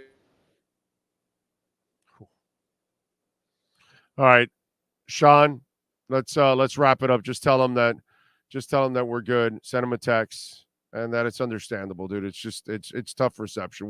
We'll catch up with him on Tuesday, and we'll get everything else from him, and we'll get all the information. Don't forget our great friends there at caneswear.com, man. Go out there, see Brett and Jeff and all the great people out there. They just do a phenomenal job, man. They've got anything and everything practically with the Canes logo on it. A lot of Inter Miami gear, hats, jerseys, shirts. Get a Messi jersey there. You can, all kinds of things you can do at Canes, where they got Dolphins gear, Miami Heat gear, Marlins, Panthers, you name it. So get on down there to 2511 South University Drive in Davie, right off of 595, and tell them that Big O sent you. They will take care of you at caneswear.com. If you're a Miami sports fan, then there's only one store to go to, and that's Caneswear at Miami Fanwear in Davie. They're your one-stop shop for all your Inter Miami CF, Canes, Dolphins, Panthers, and Marlins merchandise. They have hats, t-shirts, game day jerseys, and so much more. Located at 2511 South University Drive in Davie, and open 24/7 online at caneswear.com or intermiamiwear.com. Call them at 954-835-5597. Caneswear, the spot where Inter Miami and all Miami sports fans shop. Right. Thank you out there. As always, appreciate it. Last night, the Marlins with a hell of a comeback. 6-4 win, 5 runs in the 8th inning. You know what we got to give them, Sean? We got to give them a victory cigar from Perdomo. Yeah, I was just actually talking with Nick this morning. He's in Rome, actually. So he was watching, I think it was MSNBC. And he told me, hey, they say Dalvin's signing a 2-year, $21 million deal. I'm like, no, he's not. So, no, that's not accurate. But, yeah, there we go. And, when you look at last night's game, there's a few people that we can credit, but, we're going to have to only pick one to be our Cutter's Edge Pro MVP of the night. Who's last night's MVP? For your complete landscape solutions anywhere in South Florida, there's only one MVP. CuttersEdgePro.com. Here's our CuttersEdgePro.com MVP of the night. And I got to go with Garrett Cooper because he had in the 8th inning a 3-run home run, which was key in that 5-run set in the 8th inning. Cooper last night went 3 of 4, 2 runs, 3 RBIs, not batting a great average, only 238. You know, it was tough because Braxton Garrett did his part. It's not his fault. He went 7 innings, had 13 strikeouts, allowed 1 earned run and 3 hits. Lowered his ERA to 3.64. But I got to give Cooper the credit there. Braxton kept him in the game, but Cooper's the guy that put him over the top with that 3-run home run. That was key in that 5-run inning, and that was a beautiful thing in that comeback to win 6-4 for the Marlins. Hell of a comeback. So now they're 9 games again over 500 at 42-33. Tonight they will continue their set against the Pirates. But Gary Cooper is our Cutter's Edge MVP of the night. The MVP of the night is brought to you by CuttersEdgePro.com. Servicing HOAs, condominiums, townhomes, commercial properties, corporate parks, and malls throughout South Florida. CuttersEdgePro.com. Providing South Florida MVP performance every day of the year. All right. Folks, don't forget you can make a donation through Cash App or Venmo, even when you're listening to the podcast. You want to send your question, comments, insults, even a compliment. We can take them there on Cash App or Venmo, and we can answer your questions and comments there. Plus, we get 100% of the donation. You can make it, of course, through our super chats here when we're on the air, of course. But we only get 70% because YouTube takes 30%. So that's why we mention it to you all the time. And if your business wants to be a part of our platform, you can call our business line at 786-754-4664. That's 786-754-4664.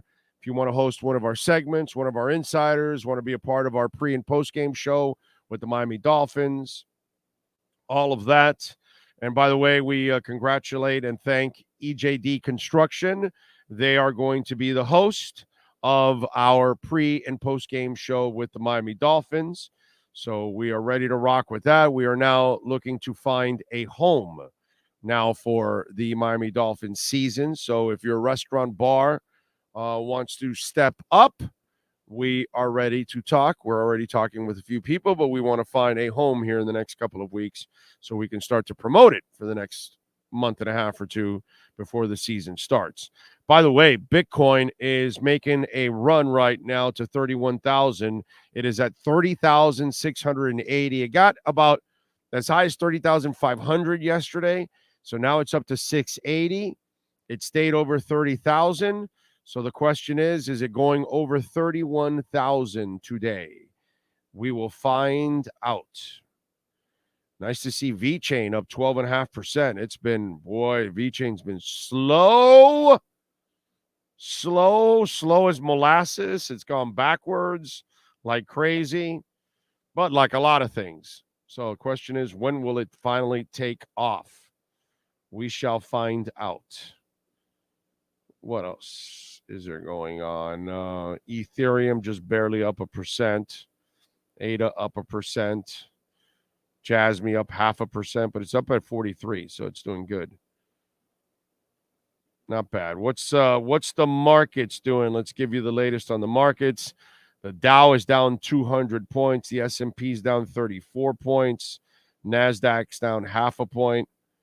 Yeah, I don't have nearly as much confidence in the stock market as I do the crypto market in the long run. Bitcoin up to 30,800 now.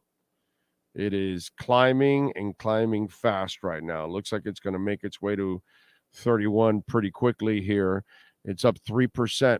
We'll see if it crosses 31,000 before the noon hour. Let's see. We got another 33 minutes. True Fin Fan, appreciate you yesterday showing up there at Hialeah Park. And I promise you all, man, we're at Hialeah every Thursday at 3 o'clock. Come on out, man. There's great food, drinks, great gaming action. You can bet on races across the country if you want. You could go downstairs and play in the slot machines, loosest slots out there. They've got bars and restaurants downstairs, all of that. We're in the second floor poker room, but I've said it. If you guys start making it more of an event and show up, and there's plenty of chairs and tables, you can ask True Fin Fan there on the chat board. He'll tell you, he'll explain it. There's plenty of seating. If you make it an event, I can make it an event too, and I can bring prizes and giveaways and things like that. So I think it'd be cool if we can make it an event. So if you have Thursday afternoons free and you're not working, of course, join us there at Hialeah Park, man. You'll enjoy yourself while you're there. Really nice place. Architecture is beautiful. It's a historic track. It's pretty cool, man. So it was good. True Fin Fan, thank you. Says enjoyed yesterday. That place is really nice. I appreciate you in the super chat. Thank you. Jonathan Jensen says nice meeting you, Manny, at Flanagan's last night. So our listeners meeting each other. That's pretty cool. I like that. Let's see. I think he's talking about Navarro. Oh, he met Manny? Oh, yeah, because that message popped up. I was trying to get your attention. It popped up during the interview. Okay. All right. Well, the sub in the Frosted Flakes box was the best indestructible plastic Tony the Tiger submarine, bro. It's hard to argue with the Tony the Tiger submarine. A Miami Canal is full of shopping carts and bikes.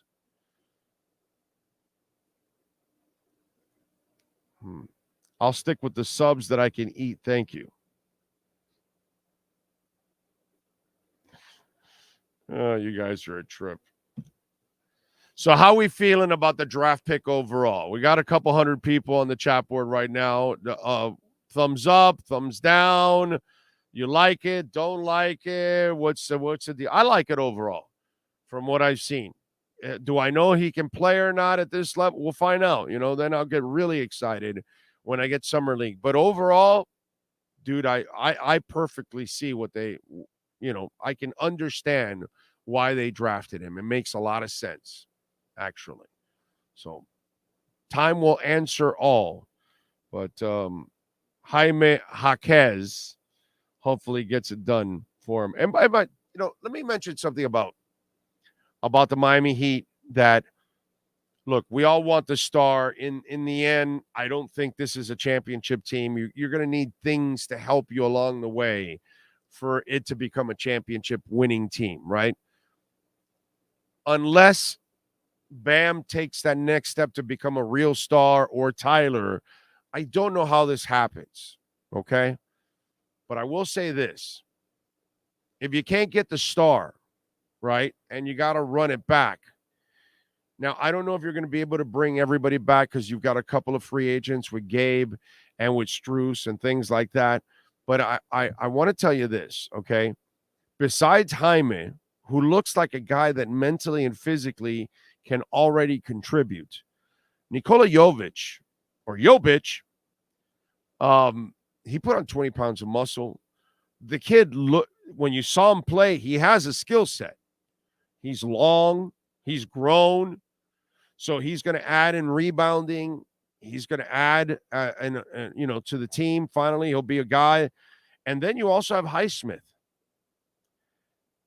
If you happen to lose Strus, I know Highsmith can't replace Gabe, but at least Highsmith will be able to replace Strus's scoring. He can help you with that. Highsmith can help you with defense. He's a mature kid. He's got an NBA body also. So they've got guys waiting in the wings right now in Jovic and in Highsmith that I think could end up contributing next year and helping you out and creating more depth, more size, more rebounding. And then you add Jaime to the mix. That's the other thing, that they have a chance to be still pretty deep and continue the development of some of their players. So if you do end up losing Gabe or Strus, you have a way to recover from some of those guys. The Gabe thing might be a little bit more of a loss because he's a point guard. And we know that that's not necessarily, Lowry doesn't give you a strength at that position. It's more like a weakness, if anything, because He's older at this point and misses his share of games, doesn't really take care of his body. You know what I'm saying? So it'll hurt. But Highsmith and Jovic, I expect them to take a step forward. Highsmith for sure, but I'm expecting Jovic to become a bigger part of what they do here. And it'll add size and rebounding too, which is very important, as you all know. So Jaime and Jovic should add more rebounding and more defense to your team. Okay. Like the move, we needed a swing man. That's why I don't think the Lillard talk is done. We still need a true point guard, but like this kid, he can rebound. Yep. I'm behind on the show. Just got to the part where Tannehill's soundbite and looks like he's about to blow a gasket listening to his name being called. Yeah, it's it's one of those nightmares you have to live over. Let's see. Indifferent, unlikely it will make a difference anytime soon. I think he actually can help out pretty quickly. Ray gives it a thumbs up. Ray, both Rays, Sosa and Grullon. Let's see. The needle is still, I don't know what that means, Les Jams. Terminator likes it. Troy Ortiz likes it. Drago likes it. Oh, Jamal Cain. That's another kid that they were developing last year. I like Jamal Cain. Sean and I became Jamal Cain fans last year in the Vegas Summer League. This year, we're not going to go to the Vegas Summer League because we're choosing to go to Canton instead. So next year, we'll go back to Vegas. Sorry, Sean, you'll have to twist my arm to go to Vegas in 2024. Twice, because we're going for the Super Bowl also. So we'll be back for the Vegas Summer League, and we'll do the Super Bowl because, as you all know, the Dolphins are winning the Super Bowl this year. I do have a Tua thing that I want to talk about, which I really like. I saw, and I really liked it. I liked it. I thought it was cool. You know, like EJD Construction, very cool. Eric and EJD Construction, proud sponsors of our platform for a few years now. And if you live in Dade and Broward counties only, because that's where they get their business, call them, 305-433-4843. You've been talking with the wife going, man, our home, we have outgrown it. We need more closet space. We need another room. Hey, we got a lot of room on our property. Why don't we build an efficiency, rent it out? Why don't we build an Airbnb so we can rent it out and make some extra money? That's what some of our listeners are doing, building an Airbnb or an efficiency. Maybe the family's expanding. Maybe somebody wants to become a little bit more independent, but necessarily can't move out. So you build maybe an efficiency so they can move in, or maybe you've got a mother-in-law that wants to feel independent, so you build an efficiency. I think that's what they're doing. I think that's what it is. One of our listeners building the efficiency because they have a mother-in-law that's moving in and wants to feel independent. So that's why they're building the efficiency. Another one of our listeners is building a room for an efficiency, in other words, so they can rent it out. Obviously, here in South Florida, it's needed, and you can make a lot of money with Airbnbs, man. That thing will be full more often than not. So whatever it is you're looking to do, modernize the kitchen. One of our listeners, unfortunately, had a fire in their home. They had to remediate the entire thing, so they had to gut it out. EJD Construction does that, and they do things that others don't. Whatever job they're working on, okay, modernizing your kitchen, putting a new roof, whatever it is, they're going to take pictures every day, and you have a link that you can go every day so you can see the progress that's being made. It's pretty awesome. So they sell NFTs too. Also, well, not sell NFTs.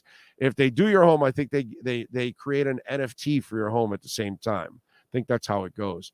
I mean, it's really, when you talk about EJD Construction, they are cutting edge, man. 305-433-4843. Do it right. If you live in Dade or Broward counties here in South Florida, call Eric. That's the owner's personal cell number, 305-433-4843.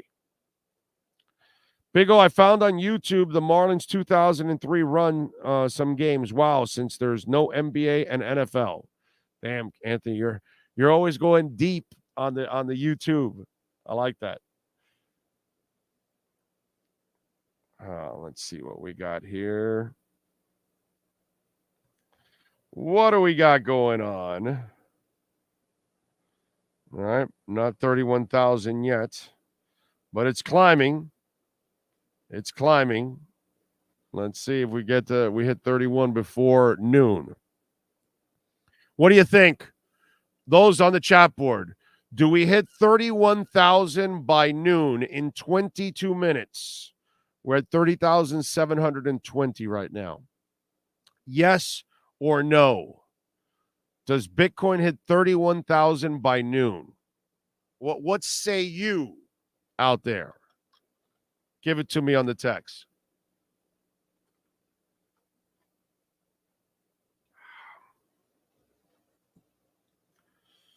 All right. So, and if you missed my buddy Dan Lynch, who covers the Pac-12 and a lot of West Coast, the Miami Heat signed several non-drafted players. Justin Powell out of Washington State. Patrick Gardner, a center out of Marist. Taylor Funk, a forward out of Utah State. Villanova guard Caleb Daniels. And to an Exhibit 10 contract, USC forward Drew Peterson. He knows three of those guys, Powell, Peterson, and Funk. And he gave us a breakdown of those guys, too, so you can check that out. Dan Lynch, who is the head producer for the Pac-12 for Sirius Radio. And I know Dan personally. I worked with him for a few years, and he knows his sports inside and out. He's really good. And he's, just because he's the head producer, it doesn't mean shit to me, okay? Lots of producers that I know their sports, okay? Some of them don't, okay? And I'll tell you if they don't, but this guy knows his shit. And he's a hardcore sports guy, man. Well, that's one of the things I love about Dan. Why maybe he and I also get along great, too. So Dan gave us a complete breakdown of Jaime and the other three undrafted players from the West Coast. 4 players from the West Coast last night in the draft for the Heat. Maybe more. I don't know. They might have signed a couple more while I'm doing the show. Also, Jordan Miller went to the Clippers at number 48, and at number 55, the Pacers picked up Isaiah Wong, UM point guard. So you've got some of that going on, at least, to give you guys a little bit of that info. Did you watch the draft yesterday, Sean? No. Okay. Well, if those of you watched it or didn't watch it, there's a young man by the name of Grady Dick. He went number 13 to the Toronto Raptors. Okay? And this is Grady's suit. It may be the worst suit that I've ever seen. And there are some bad suits, but I think this might be the worst suit of them all. I got to say. The Kansas guard brought I'm not really calling it swag. I'm going to call it, I don't know, crappiness or something.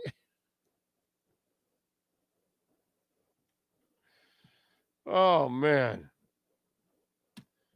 I don't know if you should get drafted by wearing that suit. And by the way, it's a double-breasted suit. That's what I would wear. I'm old. Isn't he supposed? Don't the young people or even old people want to be young? Which, by the way, I hate that style that you wear the jacket that barely fits on you, like it's tight, because all it meets at is at the button, and everything else is like it looks like you're too fat for the suit. But that's in style. That's the way it's supposed to look, which I think it's a terrible look, by the way.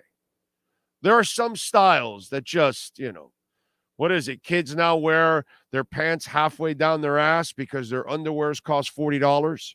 So they need to showcase that their underwears. See, I've got stylish underwears. This is why I'm showing you half my underwear. Yeah.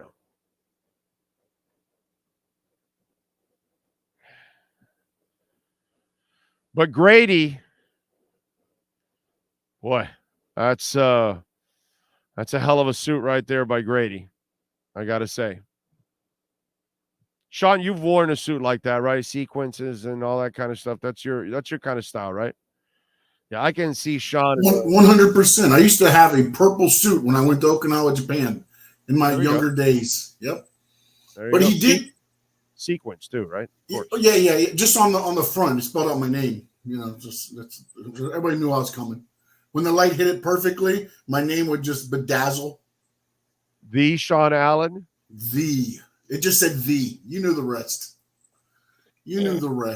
But also, I read somewhere that was his Wizard of Oz look because he's not in Kansas anymore. Whatever it is, bro. So that's what he did. He had shoes too. He had the red slippers. No, I saw his shoes are red.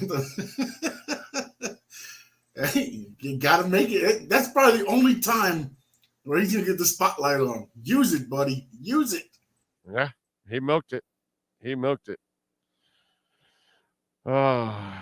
Dick's suit looks like a Tylenol bottle. It was bad. Elton John. Yes, that's an Elton John look. There's no doubt. His name got made up so much when he was. Oh yeah, no, of course. Grady Dick. That's not the kind of name you want to have when you're young. Dick is not really apropos. It's not really what you need when you're young. Don't be a dick. Oh, wait, you are. Yeah, he's heard them all. Right? Right? Yeah. Well, you're going to go hang with Dick? These outfits are for this, to get attention and mission accomplished. That is true, Nico. His last name is something that also brought it, too. The costume designer of Saturday Night Fever called. They want the suit back. Big O looks like he stole the suit from Devo in the 80s, singing Whip It Good. Aaron B says Bitcoin making a move here. New high, 31,250, he says. Rhinestone Cowboy in the house. Like a rhinestone cowboy. Boom, boom. Getting, what is it? Cards and letters from people I don't even know. And offers coming over on the phone. 30,871. Up 3.39%. That is awesome. Bitcoin is a rising. It's a mojo rising. Mr. Mojo Riser. We gotta keep on riding. I go riding. I go riding. So, let me give you a little birthdays today in entertainment, music, and all kinds of good stuff. Let's start off with Zinedine Zidane. He is 51 years old today, the great soccer player. Celebrating a birthday. Jason Mraz, pop singer, is 46. Selma Blair is 51. That poor woman has had a crap ton of bad luck, brother. Tim Anderson, baseball player, is 30. Randy Jackson. Yes, American Idol, but formerly of Journey. Okay. A lot of people don't remember that Randy Jackson was in Journey. Raised on Radio, that album, that's his album. Girl can't help it. She needs love. I love that. I love that. That album is so good, dude. Really is. And Randy was fantastic with Journey. What else do we have here? By the way, on this date, Honey, I Shrunk the Kids was released in 1989. The show Suits premiered on this date back in 2011. Batman, the original Batman movie, that is, was released with Keaton back in 1989 on this date. Sweet Caroline was released on this date back in 1969 by Mr. Neil Diamond. Let's see, what else do we have? Okay, there we go. And today in music history, we start off in 1975. Alice Cooper fell from the stage during a show in Vancouver on his Welcome to My Nightmare tour. He broke 6 ribs. In 2004, on this date, the Beastie Boys' 6th album, To the Five Boroughs, debuted at number 1 on the Billboard 200. In 2010, Greg Allman successfully underwent a liver transplant. In 2004, Dave Navarro revealed that Jane's Addiction had split up once again. In a statement on his site, he explained it happened because it simply didn't work. You know, Dave Navarro for 2 years has not been able to smell or taste since he got COVID. Affects all of us in different ways. In 73, George Harrison started a 5-week run at number 1 on the Billboard 200 with Living in the Material World, his 2nd album on the charts. In 77, Who drummer Keith Moon joined Led Zeppelin on stage in Los Angeles. In 84, on this date, Van Halen released their hit song, Panama. Panama. There you go. Those are some of the things that happen in music history and some birthdays. How about that? My dad is what? Today he lives in Pembroke Pines. It's his birthday. Is that what you're trying to say? Happy birthday to your dad. I don't know what else you put there, but happy birthday. Ken Rosa says Bitcoin is allergic to 31,000. Once it hits 31,000, it's 31,100. It's going to go crazy. Yeah, I agree. Big O, how were you in school? Loud or quiet? I can imagine you were like a daredevil. Yes, I was. I was a party guy, not a delinquent, not getting into fights, not getting in any kind of stupid trouble like that. But I did get into trouble like skipping and, so yeah, partying. Let's see, we bought a pig and we oiled it up and we released it inside the school during a pep rally. We crazy glued the locks of the school overnight. So when they came in, they tried to open their locks and they couldn't get into any of the doors because they were all crazy glued. Statute of limitations, Pastor. Army smoke bomb. We bought a 10,000 cubic feet Army smoke bomb. We bought it in the color purple in honor of Prince. And we yelled food fight and then pack, boom. And food fight started. And the entire cafeteria was full of purple smoke. Let's see. Got suspended for forging passes so people can go out and leave their classes.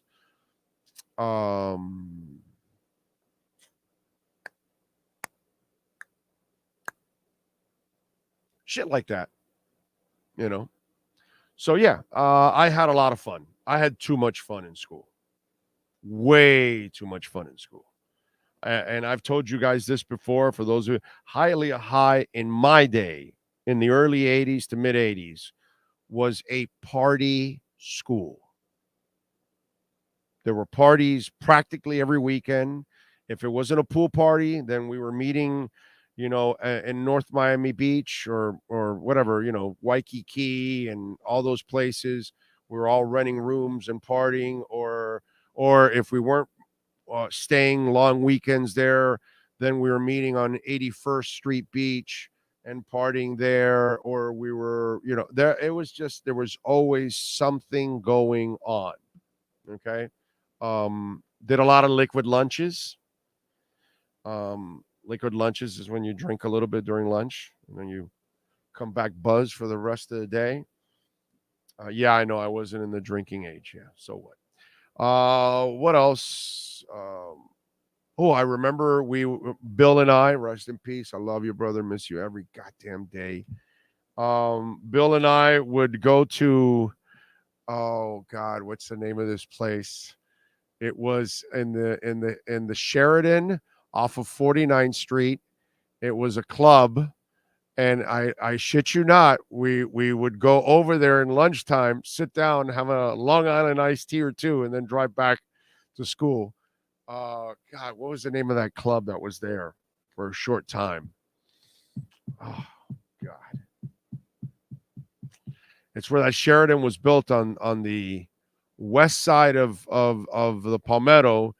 It was where the Water Boggin and the Tropical West skating centers were, but they knocked those things down. They built the Sheridan there, and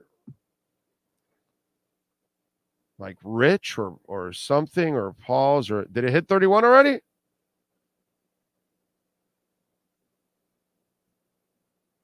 God, what's the name of it? Let's see.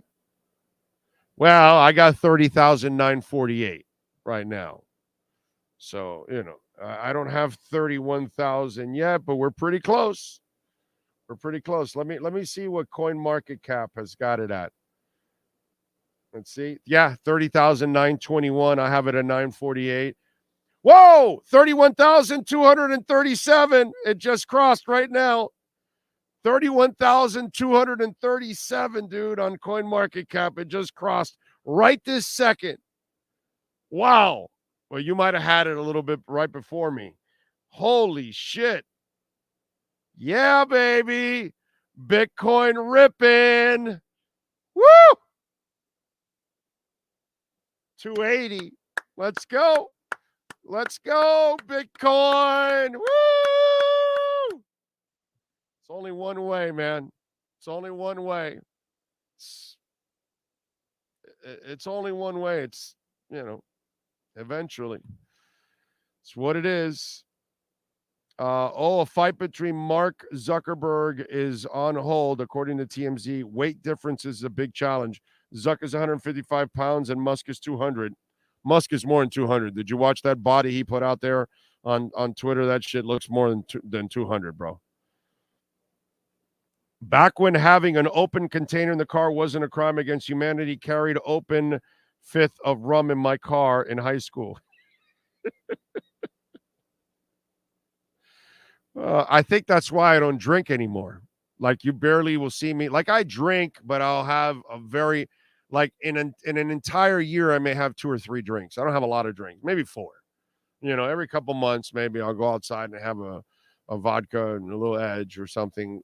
I don't drink a lot, to be quite honest. And I think it's because of all the drinking I did in high school and maybe the 2 years after high school. And then after that, it was kind of like I was tired of drinking. And yeah. I used to win drinking contests all the time. But I'm not the one that was drinking. It was Bill. My best friend Bill could outdrink fish. Okay? So whenever we would go out and then there'd be somebody that thought that they could drink, since I was the one that was always driving because I rarely ever got drunk. But Bill could drink. I mean, he's Irish. Sorry for stereotyping. But anyway, so Bill would, I mean, I don't know how many bets I won back in the day, where somebody would, oh yeah, you think, well, my buddy can outdrink you. Oh, man. Missed that dude. I went to Miami Beach Senior High. A lot of famous people went there, including owner Stephen Ross. Yes, sir. So did Chad Johnson, Miami Beach. Ethereum back over 1,900. Yep. Yeah, we're going to have this early Bitcoin big run first, then altcoins will follow after, But I think Bitcoin first is going to lead the way because of all the ETFs and everything going on. And then, I'm sure there'll be maybe a couple of altcoins that will be freaks and will make a run, because that always happens. But I think in general, your altcoin bull run will come a little bit after the Bitcoin run. But first, Bitcoin has to take off, because that's without Bitcoin being healthy, and it's super healthy now, but without it taking off, you won't get what you need from the altcoins. Let's see. Bitcoin's future hit 31,600. Nice. Well, right now it's at 31,231 is what I have at this point in time. Yep. This is beautiful, dude. I got to tell you, this is beautiful. But you have to watch out. Let me explain. Like if you're watching crypto.com right now instead, I'll give you an example. CoinMarketCap is at 31,231 right now. Okay, 223 right now. I went to, and then Exodus has it at 31,209. So they're right around the same area, just a couple dollars off. Do you want to know where Crypto.com has it at? And this is where you got to be careful on how you buy your Bitcoin. 31,527. So they have it at $300 more than at CoinMarketCap or at Exodus. So if you go buy your Bitcoin at Crow, you're not only paying your service fee, but you're also buying the Bitcoin at $300 more. So you got to be careful where you buy your, any kind of coin. Compare, because if you can buy it cheaper, then that's the better run, right? Because if you buy it at 31.2 instead of 31.5, I know it doesn't seem like much of a difference, but when it doubles, you're making more money when it's, you're up 600 more. It's just math. You know what I mean? It's common sense. So you have to be careful, because somebody might tell you, oh, it's 31.5 right now. No, that's Crow. That's not accurate. The more accurate one is closer to what CoinMarketCap has, or Exodus, which is another one that I follow. Those are more accurate to where it's at. And at the same time, be careful. Compare. You're going to buy Cosmos or Ethereum or Cardano. Well, and if you have multiple wallets, which you should, and you should have multiple accounts signed up to, from Binance to Crypto.com to CoinDesk and all that Coinbase, then at the same time, compare the prices too, so you know where you're buying your coins at and at what price, because you want to try to buy it as cheap as you can. Okay? So be careful, because Crow oversells some of their crypto at a little bit more of an expensive rate. So then you're not making nearly as much as you possibly could. Bitcoin dominance at 52%. Yeah, it should go up a little bit, and then it'll start going back down again once we have the altcoin run. But the altcoin run won't start for a little bit. We first got to bust through here on Bitcoin. Orlando, is this considered a bull run? Forgive my ignorance, educate me, sir. Not yet. We're in the embryonic stages. We've been in the embryonic stages of a bull run since January. But it's like, let's put it this way, Cap for Life. If it was a graph, it'd be like, here's the bottom, and you're just right above the bottom and cruising slowly. And once you'll see a boom, and it'll go parabolic, and then that's when the full ass bull run is starting. But we're up a little bit, but not by much. It's just like the beginning. That's why I tell people that there are still some amazing deals, whether it's Decentraland, whether it's Cardano. There are still great buying zones, amazing buying zones. I still think Avalanche is at a pretty damn good buying zone right now. There's several coins that are really good buying zones at this point. So you got to be well aware of that. All right. Can you reach out to Cam so we can get him on there? He does have the link. Frankie Fresco, thank you, sir. Hey, by the way, did I win on Wednesday? I forgot. Oh, yeah, I did win. You said you did tell me I won, right? Yeah. Yeah. Okay. Sunday, AE Forbidden Door. Let's see if we can break the bad spell. Oh, what do you mean bad spell? Didn't I win on Wednesday? Kazuchika Okada versus Bryan Danielson. Who we got? Now, will Danielson wipe on, wipe off, right? What is it? Wax on, wax off? That's the question. Did Danielson paint the fence?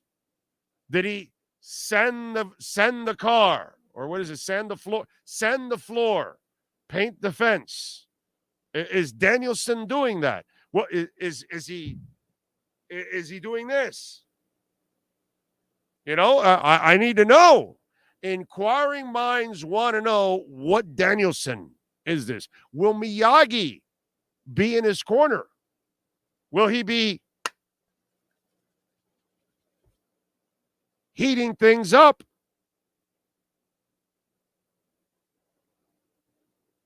I hear that's Miyagi. That's how he warms up Larsa Pippen.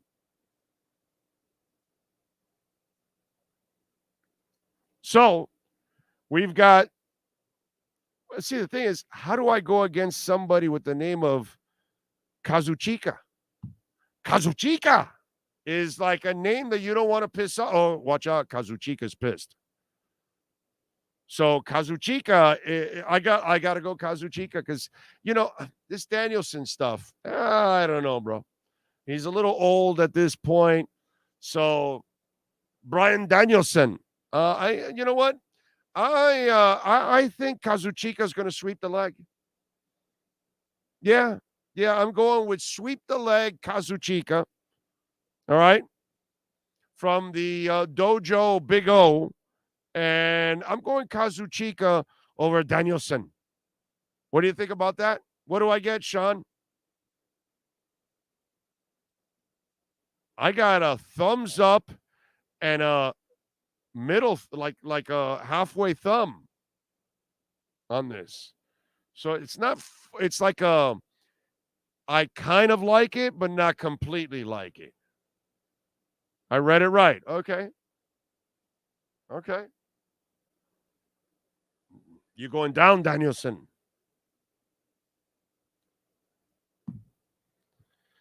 Big O wax off too often, and you might go blind. That's true. Turning Japanese. I think I'm turning Japanese. I really think so. Bitcoin has been more volatile than stocks at this moment. Actually, it hasn't. It was at 16,500. It's at 31,000 now. That's a trajectory that goes up. Not sure if you understand that, Rosendo. What stock is up 70%? Thanks for playing. Appreciate that. Thank you, Rosendo. Okay. Are stocks up 60-something, 70% since January 1st? You know, 16,500 to 31,000 is, no, it's actually more. It's closer to 80%, maybe 85. We're approaching 100%. Rosendo, you're not a math teacher. Oh, I got it now, Rosendo. You're not a math teacher. Oh, okay. Okay, I get it. I'm sorry. I apologize. You're an English teacher, right? That's what it is. Math, not your strong suit. Okay. It's all right. It's all right. But Rosendo, when something's at 16,500 on January 1st, and right now it's at 31,000, I'm not sure, bro. I'm not sure if you're pretty good at math there, but I don't think the stock market is up nearly 80% from January 1st. In fact, I'm 1,000% sure that the stock market is not up 80% since January 1st. Okay? Some of you out there, if you don't invest, you don't really know what's going on. Just saying. Okay? But You could have bought Bitcoin at 16,500 on January 1st, and right now it's at 31,000. I don't know how many things close to double in 6 months, but there aren't a lot of things that, do it. So anyway, Beer Noob 21 says Bitcoin above 31K plus the low IQ haters keep crying. Cam's ready. Yeah, I know. I see it. All right. It is time to unleash the wolf pack. We unleash the wolf pack as we get the latest in the NFL and the Miami Dolphins with our KSDT CPA Pro Football Report with NFL Network insider Cameron Wolf. KSDT is one of South Florida's largest and one of the country's fastest growing accounting firms. KSDT CPA is a full-service firm that also excels in crypto. Visit them at ksdtcpa.com or call 305-670-3370. Here's NFL insider Cameron Wolf. Loving it, baby. Bitcoin making a move. That means Jasmine's now making a move. It's up 3.7% up to 44. I love it. I love it. Bitcoin is soaring, Cam. Soaring. I will say that I'm eager to see it because I got onto Bitcoin when everything was starting to decrease. And so I have only felt the downfall, but I know there's got to be another up. Oh, so you didn't buy it when it went all the way down to 16.5? When it went up to 65? No, down to 16.5. Oh, no. I bought it higher. I bought it probably about a year and a half ago when I started to buy it. You bought it at 50. You bought it at 50. Yeah, and so I've got the big downhill, which I didn't spend a lot of money. I didn't buy a whole Bitcoin. I'm not I didn't spend that much money. But just to help you out a little bit here, and I don't mean anything bad by this. This is all constructive criticism for you. When you invest, and if you believe in your investment, which kind of tells me you really didn't believe in it, didn't really have conviction in it. But the idea is when it's going down, I know it sounds crazy, you buy a dip, right? You have to buy it all the way down, and you keep buying and buy more as it goes down. Okay, because that's how you make your money. Because you then lower your overall price, and then when it bounces back, it's multiplying quickly. Gotcha. You know what I mean? So I understand that, and I did. Think about all the shit I bought at 16.5, at 17, at 17.5, at 18, at 18.5, at 19, at 20, at 20, and now it's at 31. I'm way in the green now. Gotcha. You know what I'm saying? And so that's why, because on the way down, I just can't. And then as it had the fluctuations and the dips that continue to happen, I kept buying and I kept buying. I kept lowering my overall price. I think my Bitcoin overall price now is somewhere in the 21 range. Oh, wow. Yeah. So I'm way in the green already. Yeah, I bought a little bit towards the downhill, but I didn't buy all the way to the teens. So I think my price is probably like 40 something, maybe 42. I bought it for the first time at 38, and I bought it all the way to 50. I didn't buy a lot, but I bought some. And then it went to 67, and then when it started to come down, and once it hit 40 and started going into the 30s, I started buying again a little bit. And then as it got lower, I loaded. I said, I'm buying more. Right. And I dedicated a lot to it because that's what you have to do. You have to try to lower your overall price. So when it does go parabolic, boom, you're already in the green and making a little extra cash, which is never a bad thing, by the way. No. All right. So did you enjoy the draft last night? I did. The Sixers didn't have any picks, so I didn't have any rooting interest there, but I enjoyed the draft. There wasn't a lot of big moves. I was waiting for the big Woj bomb of, Damian Lillard's going here, Zion Williamson's going here, and nothing happened. I think we had some contracts move, like Rashawn Holmes and dudes like that getting traded. Nothing that moves the needle. So the actual it looks to me that Lillard is not coming here. It looks like so the most recent report sounded like he's going to give them time to build a roster. What are you guys going to do in free agency? He's open. So if they made a big move or two, they made a signing or a trade that help them get better, then I think he might stay. But eventually he's got it really feels to me like he doesn't want to say, hey, I want out. He doesn't want to be that guy. He wants to be considered the guy who's Portland forever. He did everything he could do to stay, and it just didn't work, and the team had to trade him, But he doesn't want to officially ask out, and they don't want to trade him. So yeah, I don't know. I don't rule it out though. I don't rule it out because Portland does feel like they're a rebuilding roster other than Dame. They already traded CJ McCollum out and got some young players. They got Anthony Simmons. They've got Shadon Sharp, and then they just drafted Scoot Henderson.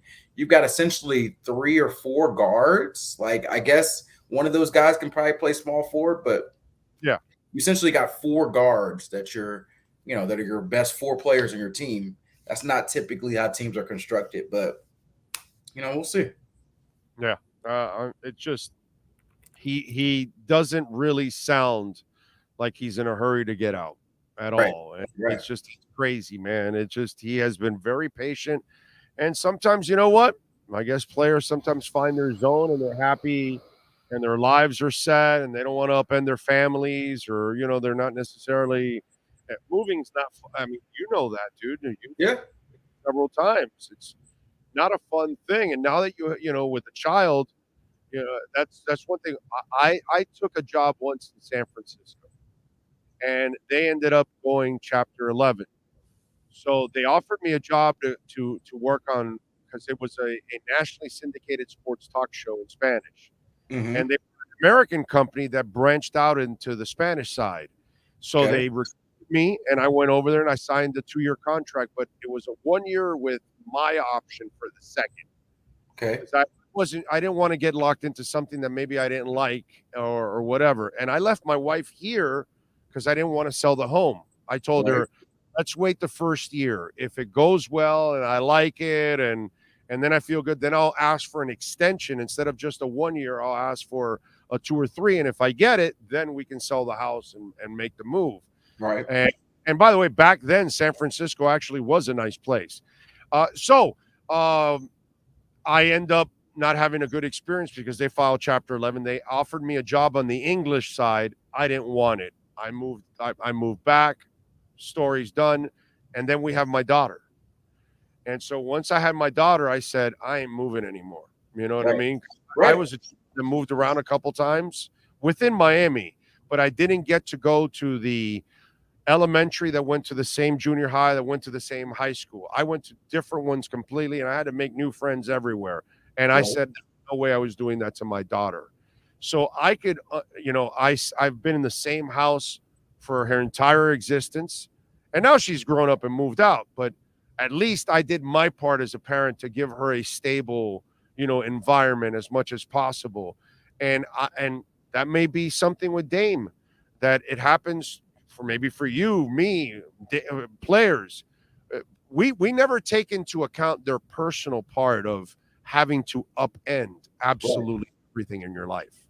Absolutely, you're right. I mean, there's a human element of it. You like, I know for me, I moved early in my career when I didn't have a kid. Now it would be a lot harder for me to move. Not necessarily as hard it would be in 5 years. In 5 years, when my daughter's in school, then it's a little bit like, now I probably could move, but you still have 3 people to deal with, right? Instead of 2 or 1. You get established in a place. You have friends. Your significant other may have a job if they want to. They want to stay in and career wise, and you might have had a house that you bought and it's not advantageous for you to leave at that particular point. Like, these are real world problems that we don't necessarily think of for humans. And in the Dame situation, what really sticks out to me is he has called out several of the guys who have built these quote unquote super teams. Like, he called out Paul George. You run whenever the challenge gets hard. I remember him making an IG post about that.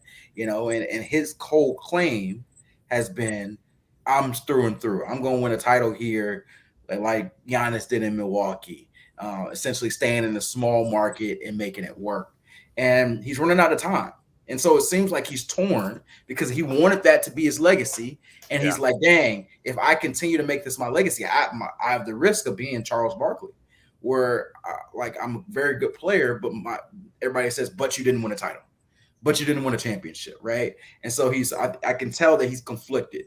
Do you go and request a trade and take away the whole I'm loyal to one city forever, quote unquote legacy, but add a ring? Or do you try to stick it out? And it seems like he's trying to play both sides. And I think his perfect scenario seems to be, hey, trade me, but don't have me physically ask for a trade. You know, I want you to trade me, but I don't want to be the guy that says, hey, send me out. But they're, Right. you know, in Portland's like, well, we're not just going to send you out just because. And it's a little bit of a staring match. So, because right now it does not seem like, even if he went to the Heat, right, there's not a trade out there that I think makes Portland immediately a lot better, right? A lot of these moves are, they're not beating Denver, bro. yeah, a lot of these moves are like picks down the line or clear up space or that sort of stuff, right? Whereas like a lot of times when you trade superstars, like for example, when KD got traded from the Nets, they got Mikal Bridges back. Mikal Bridges isn't Kevin Durant, but Mikal Bridges is still a top 20, 25 player, you know? And so at least top 25, 30-ish, right? And so there's nobody coming back to Portland's side where you're like, hey, this guy's younger. He may not be as good yet, but he gives us a good building block. And so I think that's what probably makes it harder for Portland to move on as well, because they know in the short term they would take a significant dip in their competitiveness. Yeah, no, there's no doubt that's the case. All right, got to ask you, Dalvin Cook. I know was interviewed, and it like I said from day one that the Dolphins would never trade for him and not give him a big salary. Mm-hmm. And I've been saying that, hey, he's going to be shell-shocked. Are you shell-shocked at how cold the market is for Dalvin? Because it is ice cold, my brother. Yeah, I am not, simply because I've seen how teams have treated running backs, particularly over the last few years. I think that I don't remember a running back hitting the open market and getting $10+ million from another team. Like, maybe I'm wrong. I'm sure there has been, but I can't remember the last time we've seen a running back that became a free agent, left to go elsewhere, and got $10+ million. We've seen a couple in-house extensions where, you know, whether it's they traded for Christian McCaffrey or he got that deal, or Derrick Henry I think he got about $13 million a year. You know, guys re-up in-house with extensions. But for you to hit the market and go elsewhere, like a lot of different positions, like look at the Dolphins roster, right? You look like they signed Byron Jones as a player. It didn't work out, but they signed Byron Jones as a player who they paid $18 million to go from another team to here, right? And so even the trades, you know, they signed Teron Armstead at left tackle, do the same thing. They traded for Tyreek Hill, gave them money. So that was 3 different positions they have given other players who they did not homegrown, who another team home grew, significant capital, $15+ million to come here. Running back is not a position that historically teams have done that for. Dalvin Cook getting a little older. There's some questions about injuries in his past. Is he ever going to be that 300-yard back, 300 carry back again? Maybe not, but it's a new modern era. And that position to a lot of people was worth $5 to $8 million instead of $12+ million. And so I think that's where the disconnect is. We know Dalvin Cook, his name value. He's a really good player, but I just think the value of that position is becoming more of the, we can get away with 1 or 2 guys who are anywhere from, you know, $3 to $8 million rather than one guy who's 15 to 20. Tyreek Hill, bro. What do we know? Because now they could be pressing charges. We haven't seen the video yet. You know, that to me, that's my problem with all of this. There's been stuff that was reported that was inaccurate, that there wasn't going to be pressing charges. Now they're pressing charges. They weren't investigating it. Now they're still investigating it. And I think Andy still said that they're done with the investigation. He still thinks they're done. So if they're done and they haven't found anything, that really doesn't mean shit for the NFL. The NFL can do whatever the hell they want if they see the video. What do you know about all of this? And have you seen the video, by the way? Yeah, middle of June to late July is that dead period where all teams are doing are hoping guys don't get in trouble. That's it. I hope I don't get a text or a call, or some guy getting in trouble, some guy getting the headline, some guy doing this. And me, I also hope that doesn't happen, because that means that I got to work and do different things in my downtime. And so we're both, me and GMs are both in line. Do not get in trouble. Mind your business. Stay at home. Do whatever you do in your backyard. By the way, I don't think people realize this is the last kind of shit that we want to cover. Right. We hate covering all this kind of legal crap. Dude, I was stuck for a week in a money laundering case for Tony Martin like 2 decades ago, like 25 years ago or some shit like that. He was caught in the middle of a money laundering case. Mm-hmm. I had to go to the courthouse for several days sitting there covering that shit. You know, and I remember my friends telling me, "Oh, that's so cool, bro. You get to." I'm like, "Hell no, dude. I want to be at practice watching them run around and catch a football. I want to talk about trades and this guy's playing well and that guy doesn't. And I like talking about that stuff. People think that we take enjoyment in this kind of shit. No, bro, this is boring. No, it's not fun. Like I enjoy telling the stories of the league, and I enjoy telling the stories of what players do and how good they can be when you don't see them. And then you have these things. And the reality is, whether Tyreek gets, charged or gets suspended, he's out here doing things he's not supposed to be doing in whatever capacity. And, it's a frustrating headache for the Dolphins. It's a frustrating headache for Tyreek and his team to be able to deal with this. And so that's the situation. And so right now, all I know is they're going through this investigation. I've heard conflicting reports. I'm not sure where we stand as far as the charges being gone about, if they'll eventually stick or if that's a situation where they get dropped. Sometimes it becomes a civil situation where money's involved. I'm not sure how this is going to end up playing out. But, the worry is when Tyreek got here, he had some baggage in Kansas City. Let's call it what it is. And the hope was that, you didn't have that situation. And it's been 15, 16 months, and Tyreek, from my understanding, has had no issues in Miami. I haven't heard of anything. There could be something that got brushed under the rug and it just didn't come public, but I hadn't heard anything. And so this is the first thing, and it brings up the old things as well. And so that's not something that Tyreek wants as he tries to develop his image. He's trying to talk about a guy who's trying to create, like I was at his route con wide receiver camp this week. He's trying to build a wide receiver camp that's comparable to Travis Kelce and what he does with tight end U.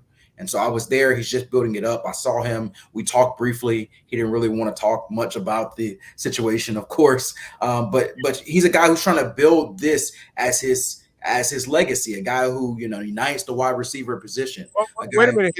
His last name is Hill, right? Not Trump. Now, if it was Trump, he would tell you everything and just eliminate.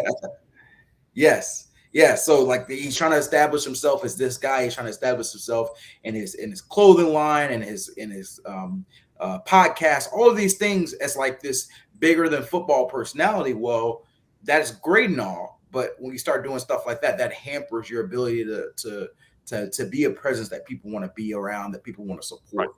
And so I think more than anything, Tyreek's hurting himself with these sort of headlines. Oh, yeah, no, it unearths his past that maybe some people didn't know or forgot or overlooked, and now it gets reminded. And if you're trying to bury it, you can't relive it, bro. You know what I mean? You just can't relive it. Yeah, so sometimes you just hope that it's a little bit of a wake-up call. Like, I wasn't there. I don't know what extent to it, how much of this is overhyped, how much Tyreek was really did, the slap. I don't know.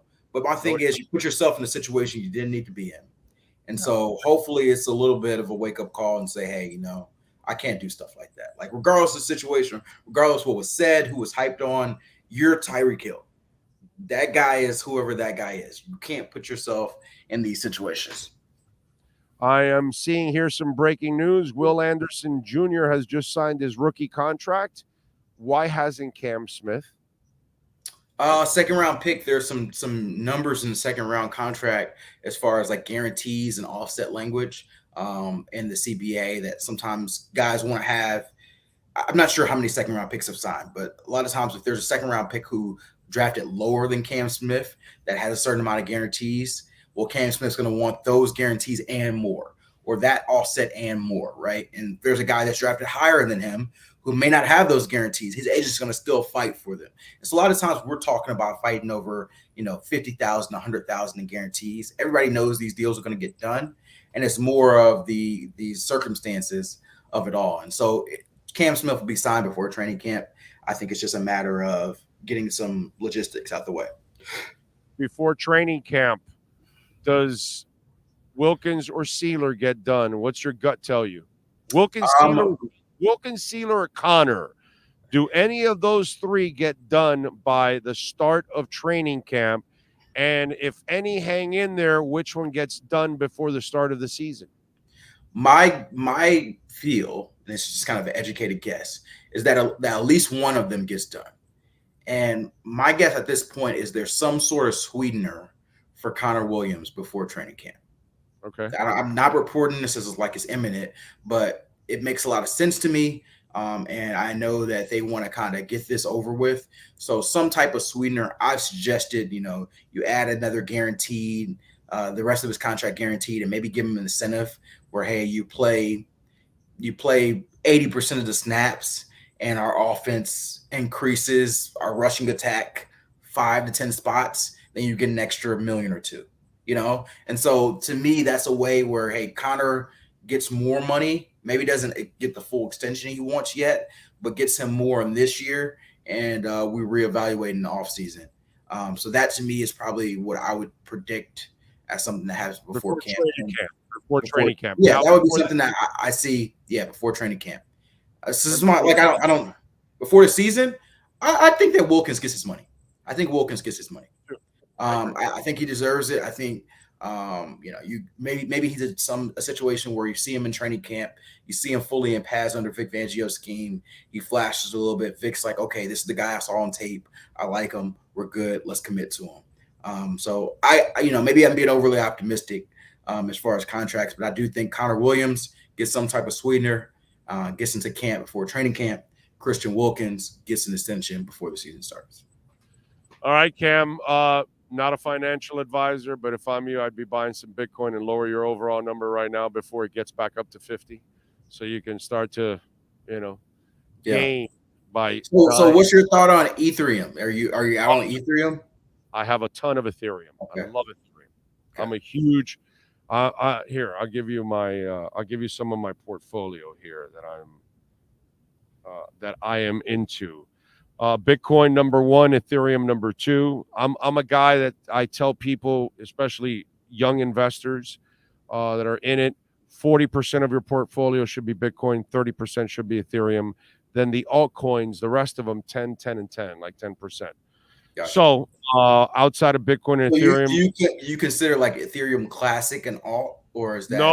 Yeah, it's an alt, but I would never touch Ethereum Classic. Okay, gotcha. Don't buy Ethereum.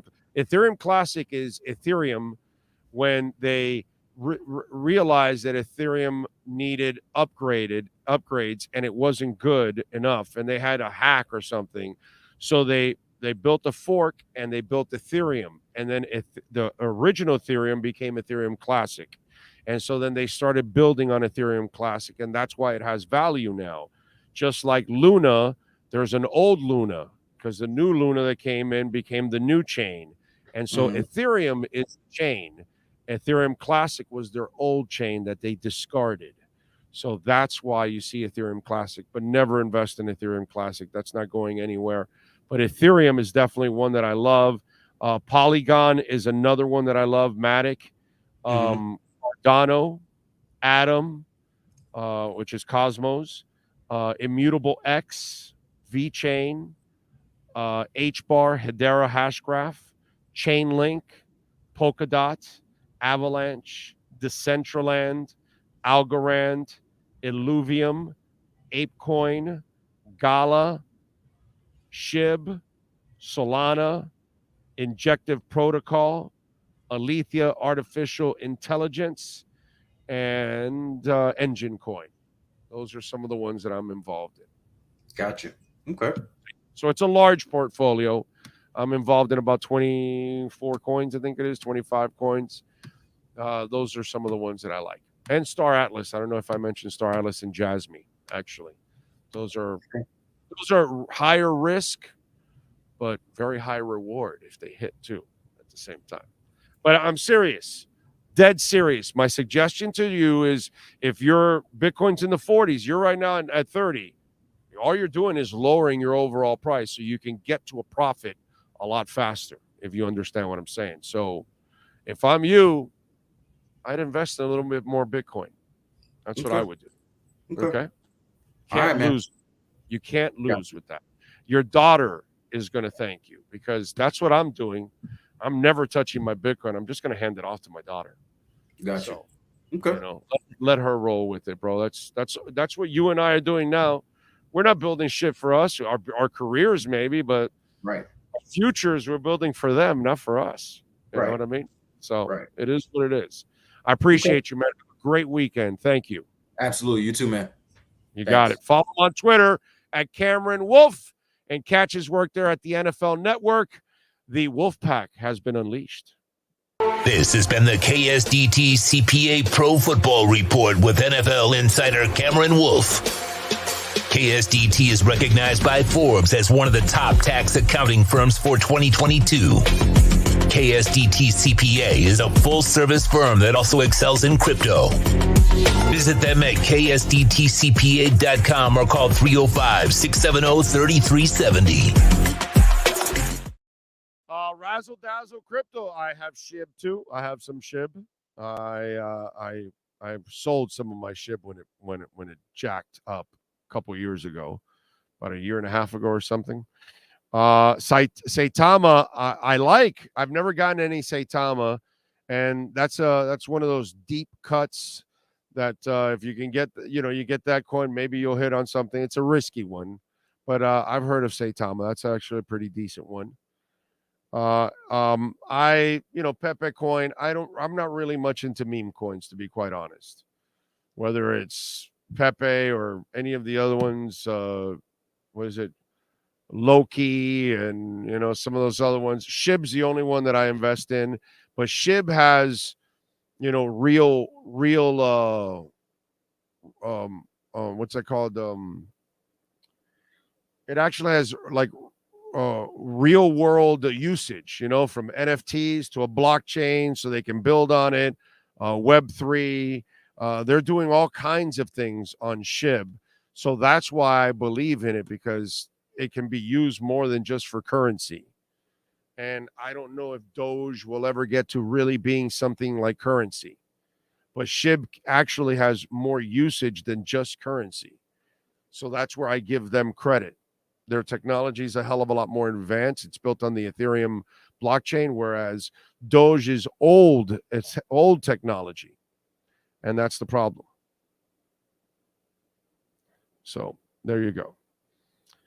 Let's see. Cap for Life says 40% Bitcoin, 30% Ethereum. Gotcha. Yes, that to me is the safe route for everybody. So if you got $100, I'd buy $40 in Bitcoin, $30 in Ethereum, and then 10 and 10 in, $10 in whatever, Polygon, $10 in Avalanche, $10 in Cosmos, something like that, $10 in ADA, $10 in whatever, That's how I would handle things, because, Bitcoin and Ethereum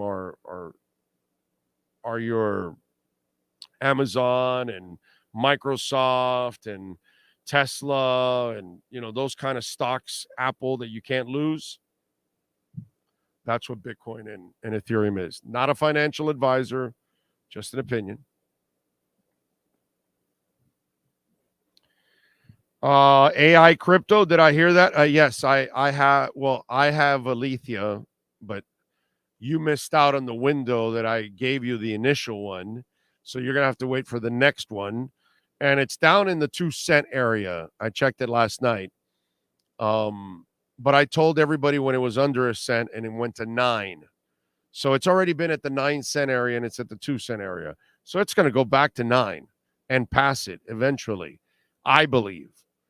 But you already had a chance to make 9 to 10 times your money if you would have listened to me on Alethea last year in August when I told you. John Geeb, thank you for the love on the super chat. In your opinion, would the failure of adding another star to the Heat be on the indictment of the Heat's front office this offseason? Yes. Yes. We can't blame anybody but everybody in the front office. Can't do anything about that. Now, it's a combination of all kinds of things. All the mistakes you've made in the prior years, trading first rounders, using up cap space on Kyle Lowry, on Duncan Robinson, on Victor Oladipo. That's, $70 million of just money you're not really getting the proper return on it. So you've made some really dumb decisions that have limited your cap space. You listened to Jimmy Butler, which was a bad idea. You followed Jimmy Butler, and you know what? I can't even blame Jimmy Butler anymore, because you know why? Kyle Lowry was linked to the Heat for years. For years. Just like Lamar Odom and other guys that have ended up here after being linked here for years. Same shit, dude. And so Riley liked this guy from the get-go. He's always wanted him, and he got him just like, it's like watching Pacquiao and Mayweather fight 7 years later when you got him. It's the same shit. So yes, but here's the problem. Here's the catch. Just because they failed to get a star, and Riley hasn't really gotten his own whale since 2005. That's Shaq. Okay, because he didn't get the big three. LeBron and Bosh came because of Wade, and Butler's here because of Wade, not because of Riley. Let's just call it like we see it. I love Riley. But who's better than Riley? Who are you going to get that can guarantee you a title over Riley? Who are you going to get that over the last 4 years you went to the finals twice and the Eastern Conference Finals 3 times? Yeah, I'm not playing this game. You know what I mean? I'm not doing this. So, yeah, I'm pissed that Riley can't get me the damn star. And, yeah, Riles, you made some really dumb mistakes lately, and you've given away your picks. And hell, you had to give away an extra second rounder this year just to get rid of Dedmon. That's bullshit. So, yeah, they've made mistakes. But then they also find the Struces, and they find, the Gabe Vincents of the world, and they find the Caleb Martins. And, I know Tyler's been injured, but he's not a bad draft pick. He's been a good draft pick, and Bam's been a terrific draft pick. He may not be a star, but he's a hell of a player. He's a super role player. So you've made a lot of good decisions. Now you've made some bad ones, but you're still better than most of the league. And there's nobody available better than Riley. Nobody. So don't even make a discussion. Don't try, because I'm going to crush you. You have no argument to stand on. There's nobody out there that's better than Riley. Nobody ever will be better than Riley. That's why I will back Riley 1,000%. He's not above criticism. That shit doesn't fly here. I love Riley. I love my wife. Doesn't mean I can't be critical of my wife if she does something that I don't like. Love my daughter. Doesn't mean I'm not going to be critical of that. Love some of my friends. Doesn't mean I'm going to be critical of them. If I don't think something's right, I'm going to say it. And so Riley is the best in the business. I will stand by Riley forever. I will support him. He can leave whenever the hell he wants. But yes, he has struggled lately to get a damn star. I can't argue with that. But what I'm never going to argue with, who the hell is going to do better than what Riley's done the last 4 years? There's nobody out there that I want. Nobody would guarantee me better than Riley. So I'm not changing what I got. I'm riding and dying with Riley every day of the week and twice on Sundays, dude.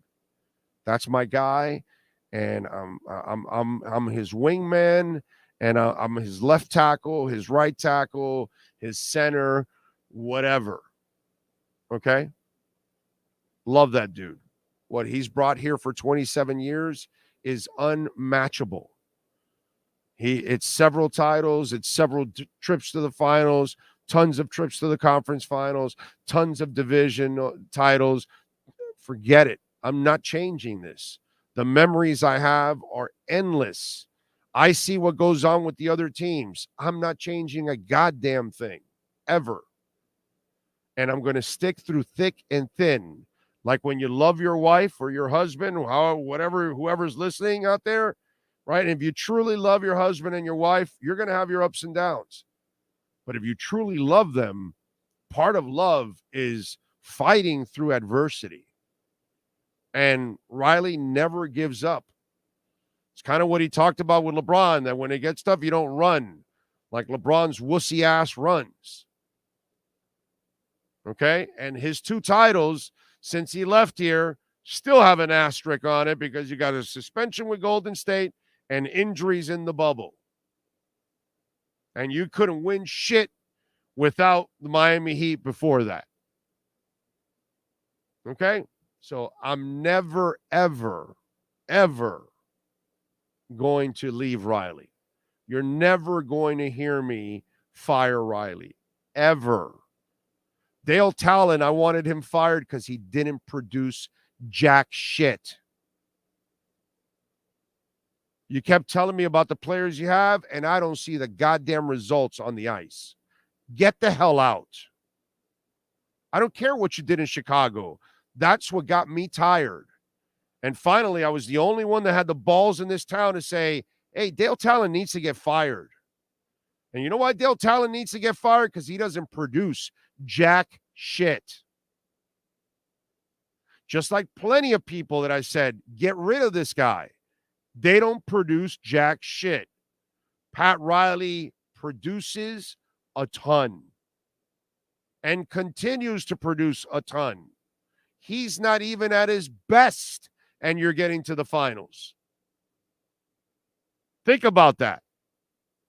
He hasn't been able to lure that star, but he still can create a team that's good enough for Spoelstra to get to the finals. So I'm going to stay with Riley, and eventually they'll hit it and they'll get that other star or whatever it takes down the line. I don't care. But yes, Riley has effed up in trying to find the other star, but that doesn't mean shit to me. Okay? That I'm staying by Riley always. You'll never get me to ever not back that guy up. I can complain.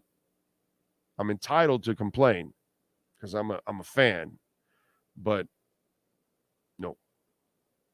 You'll never get it. He's got to become a criminal. He's got to start robbing banks and, that's the only way. It has nothing to do with basketball. He's just got to turn into like this terrible person. That's not going to happen. So I die with Riley. Whenever he says he's done, then sadly, I'll have to accept that. I'm not looking forward to post Riley at all. I saw post Shula. Scares the shit out of me. Okay? I've already made that mistake once. Never making it again. Larinaga, leave whenever the hell you want, dude. You want to coach till you're 95? I got your back. I'm good. He hasn't won a title either, but you're going to tell me he's not productive? You're going to tell me he's not awesome? He's one of the best coaches in college basketball, period. Certain guys, when you get the Ron Frasers of the world, when you get certain guys or women like Katie Meyer's done a marvelous job, at one point you also have to show some loyalty.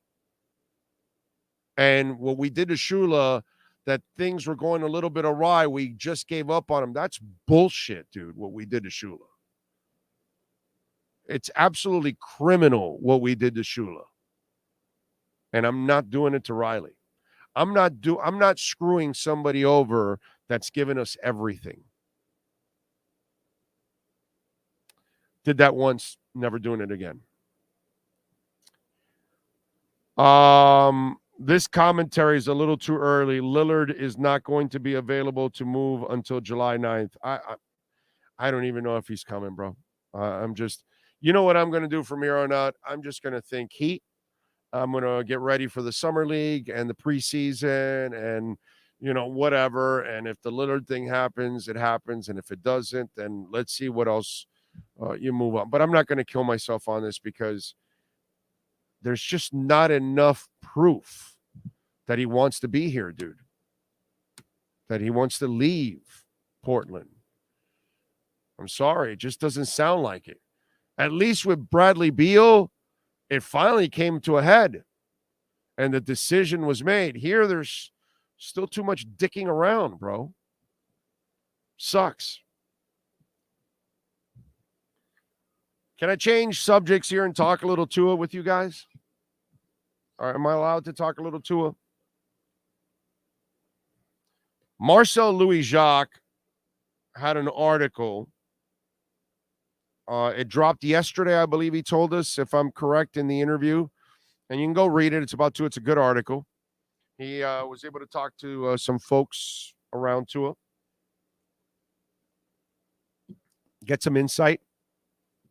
And one of the things that, one of the quotes that, listen, there's a lot of reasons why I am like super freaking hyped about the Dolphins. Like I haven't been in decades, to be quite honest. I have confidence in the Dolphins like I haven't had in decades. Okay? I'm talking prime Marino. Okay? That's what I'm talking. I'm talking early 90s, because this is the best Miami Dolphins team you've had since the early 90s. When I look at the talent on the field, the quarterback, the coaching staff, the front office, in fact, you're better in some areas now than you were even in the early 90s. Okay? All right? Defense is better. Running game is going to be better. Front office is better. You know, there are certain things that you're better than you've been. And some of you that are young, this is by far your best Dolphins team. So that's how excited I am. I've told you for months, the Dolphins are winning the division. Okay, so that's how cocky and confident I am and psyched about this. And as you all know, if you follow it, very few people in the media have the confidence in this dude like I do, right? I'm the crazy sumbitch that says we have a lefty Montana on this team. Okay, that's what my ass says, okay? Call me a nutbag, tell me I'm crazy, tell me I'm an idiot. That's fine. That's fair. I'm going way out on a limb that's kind of wacky. And that's fine. I deserve it if you want. I'm good with it. I can live with you calling me a moron for that. That's fine. Later on, I'll, if I'm proven right, then there you go. Whatever. And that doesn't mean that he has to win 4 titles or anything, but you know what I mean? I mean, he's going to be a money player like Montana. He's going to win a championship. I believe that. I truly believe that. He will win a championship. He will bring it here. But in the article, and this is what I love about Tua, I know he's a money player deep down inside. I know he's an accurate mofo. I know he's a great human being. You know what I mean? I truly believe he's franchise material. But here's the other stuff that I think makes up the foundation of who he is. So here's a quote that Marcel got. He's the strongest he's ever been. Okay? So when you start hearing about, he's the strongest he's ever been, because after this jiu-jitsu workout that he's kind of gone through, he is now, and by the way, he should feel that way. Why? Because last year he was kind of working on his core. This year he's working on the upper part of his body. So he's added jiu-jitsu to his training this offseason, and the method's unconventional, but it's working. Tua strengthen his neck and core muscles through his jiu-jitsu training to a point where a source with knowledge of the situation says he's the strongest he's ever been. Aside from building more strength, jiu-jitsu has taught Tua how to fall correctly to avoid similar injuries. So, I mean, with jiu-jitsu, I've been thrown airborne. I've been put in many uncomfortable positions for me to learn how to fall and try to react throughout those positions that I'm getting thrown around in. So you start looking at all of that, right? And this is what I love about, I'm pumped up about the talent. I'm pumped up about his abilities. I'm pumped up because he's a great human being. I'm pumped up because Mike McDaniel has one of the best offensive minds in the NFL. I'm pumped up because Vic Fangio is one of the 3 or 4 best defensive coordinators, in the NFL. I'm pumped up because the front office knows what the hell they're doing. And they're going to make very few mistakes nowadays. Instead, they're making a lot of the good mistakes. I mean, a lot of the good decisions. But here's what I love the most: awareness. I love awareness, because awareness puts you in a position, instead of you saying you're Hassan Whiteside And, I just want to go after all the blocks out there. It's all about blocks and No, dude, how about setting that pick and setting it the right way, and do not move until the player goes by you. Not a half-ass pick where you really didn't pick him completely, and now the defender has a shot at your offensive player because you're scrambling to run for a rebound. You can have people who live an ignorant life, and they are in denial of who they are and where they stand. Right now, Dalvin Cook, absolutely in denial. I want $10 million a year, and I want 20 carries a game. Yeah, Dalvin, we're in June, buddy. Did you know that? Like, everybody's made their plans. Not a lot of people are going to have 10 million for you. And most people aren't going to give you 20 carries. So, reality. So sometimes some live in denial. A Johnny Manziel, right? Lived in denial. Didn't take the game seriously. Didn't study it. Thought he could, cruise by. Couldn't do it. Like a lot of players. Tua Tagovailoa. Here's a guy that works as hard as anybody, but at the same time, he's had adversity. This dude has 2 severe ankle issues. How does he fix it?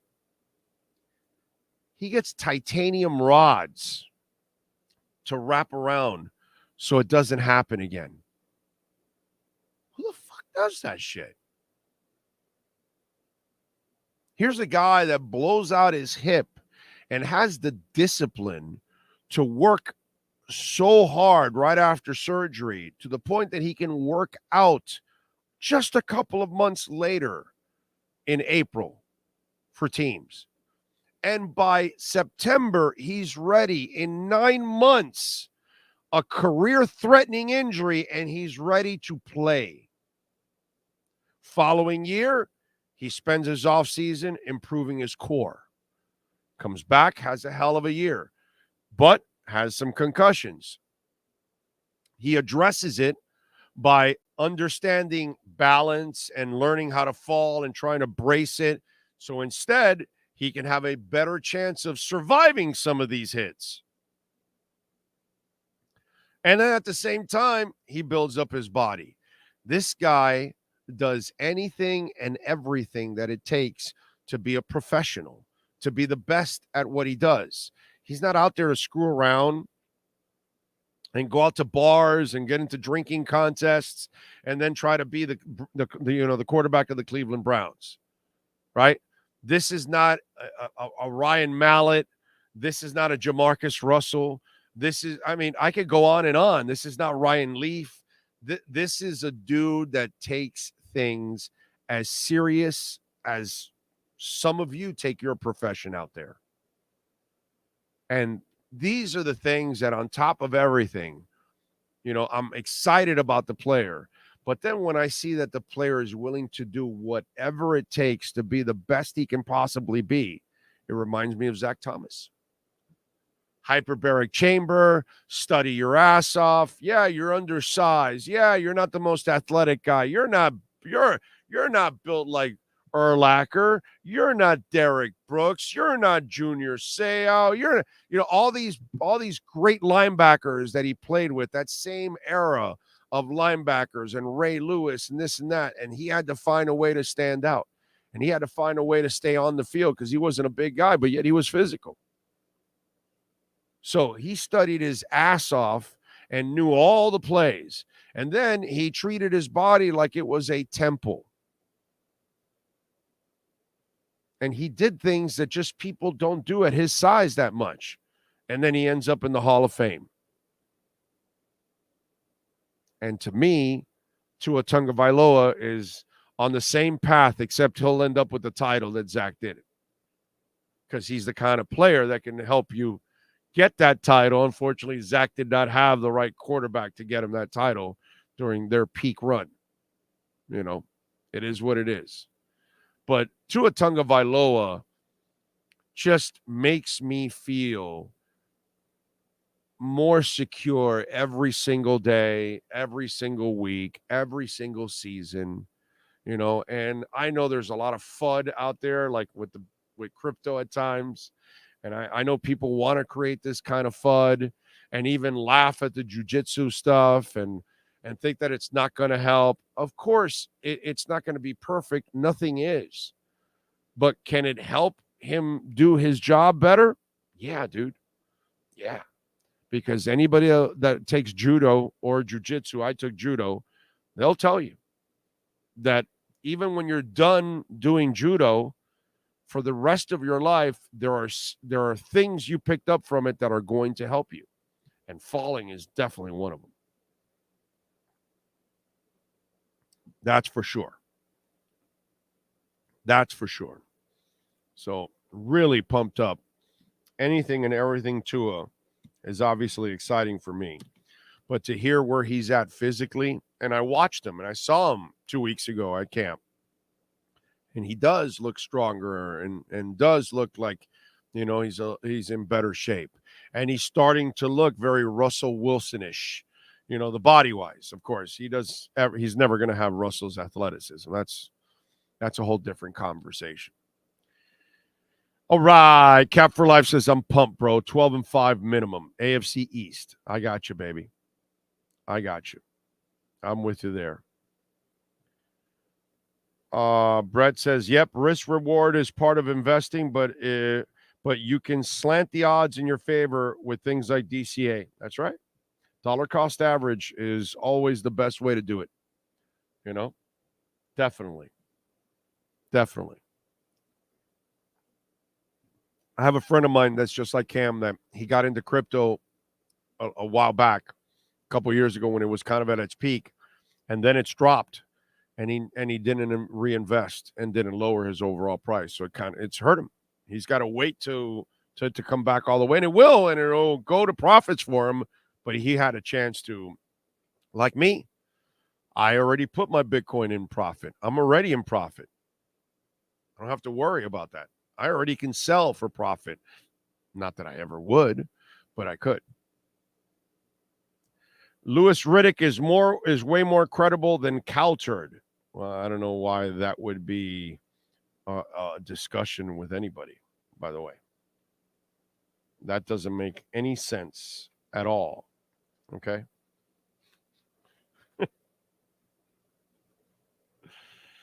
Oh, man. I got to tell you. By the way, Essential Moving Experts, proud sponsor of our show. We love talking about Sean and the great people at Essential Moving Experts. Over 1,700 happy customers, man. They have used it. They have told folks, essentialmovingexperts.com. They know how to get it done. Call them, folks, 386-213-4054.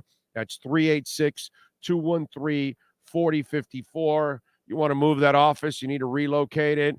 Long distance moving, if you're moving from one side of the country to the other, home moving services, maybe you're moving within the city, within the county, they can do it all. They service the entire country.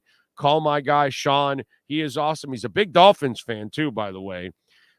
Give him a ring at 386-213-4054. And this is what you're gonna love. Flat rates, no surprise charges. This happens way too much. And the other thing is, if you need to store your goods, let's say you're moving your house, your building, your business, and the next stop is not ready for 2 weeks or a month, they can store your goods up to a month for free on the house. Now, if you need it a little longer, you can then work out a price with them. But call Sean Williams, man. Great people, I'm telling you, and support the amazing people that support our platform. 386-213-4054 for essentialmovingexperts.com. All right. By the way, couple local kids. First round, Amon, is it? Thompson out of Overtime Elite Pinecrest Rockets, and Asar Thompson, his brother. They both went 4 and 5 in the first round. And again, from the Pinecrest Rockets. So they came from high school locally here. Taylor Hendricks, the power forward, Nova Southeastern was with the UCF Knights, went 9th overall in the first round. Jet Howard, Jawan's son, went to Michigan, also an NSU kid, went in the 11th pick in the first round.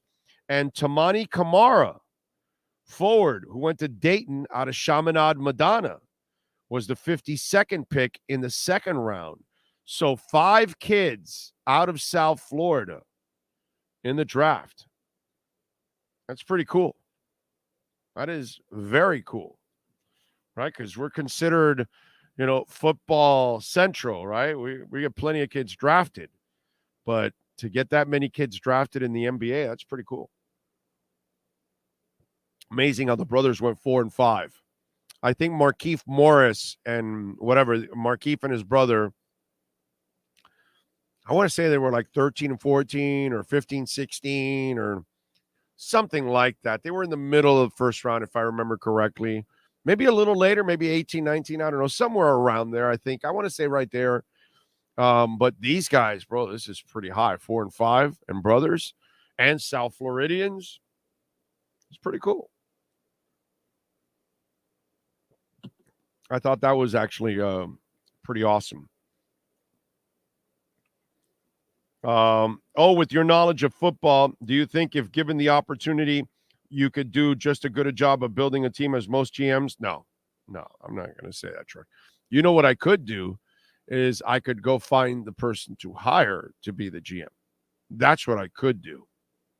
Knowing what I know about people and personnel and who's the good ones and who are the bad ones, that I could do, but not myself. No, I'm not going to tell you that. No. Big O, I might not agree with everything you say, but this sports and variety show is so informative on so many topics. It is appreciated by the many of us that follow you. Keep on keeping on, good sir. You got it. Although you'll have your Democrats and your Republicans that get a little butthurt because they took a shot at a Democrat or a Republican or a Trumpy. What you have to understand is that I'm not for any of them. So, I'm not a Democrat taking shots at Republicans. I'm not a Republican taking shots at Democrats. I don't care about any of them. I care about all of you, Americans. That's it. So, yeah, it's nice that I talk about all kinds of things. But then again, there are some of you that can't handle, something that I might say about Trump or DeSantis or Elizabeth Warren or deadbeat Biden or something like that, and then you lose your shit. Oh, I can't listen to him. He took a shot at my candidate. He took a shot at my party. I'm a party zombie.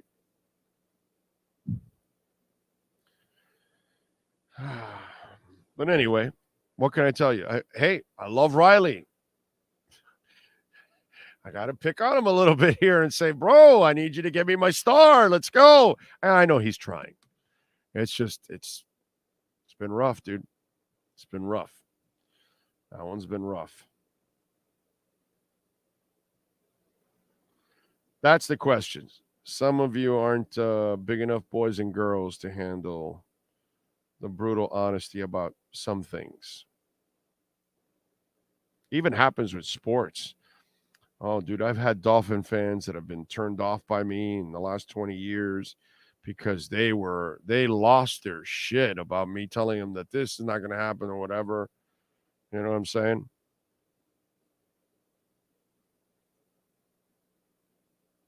So, let me see, what else do we have? Big O, are you planning on broadcasting from TC if possible, or are you doing the same format as last year later in the day? What's TC?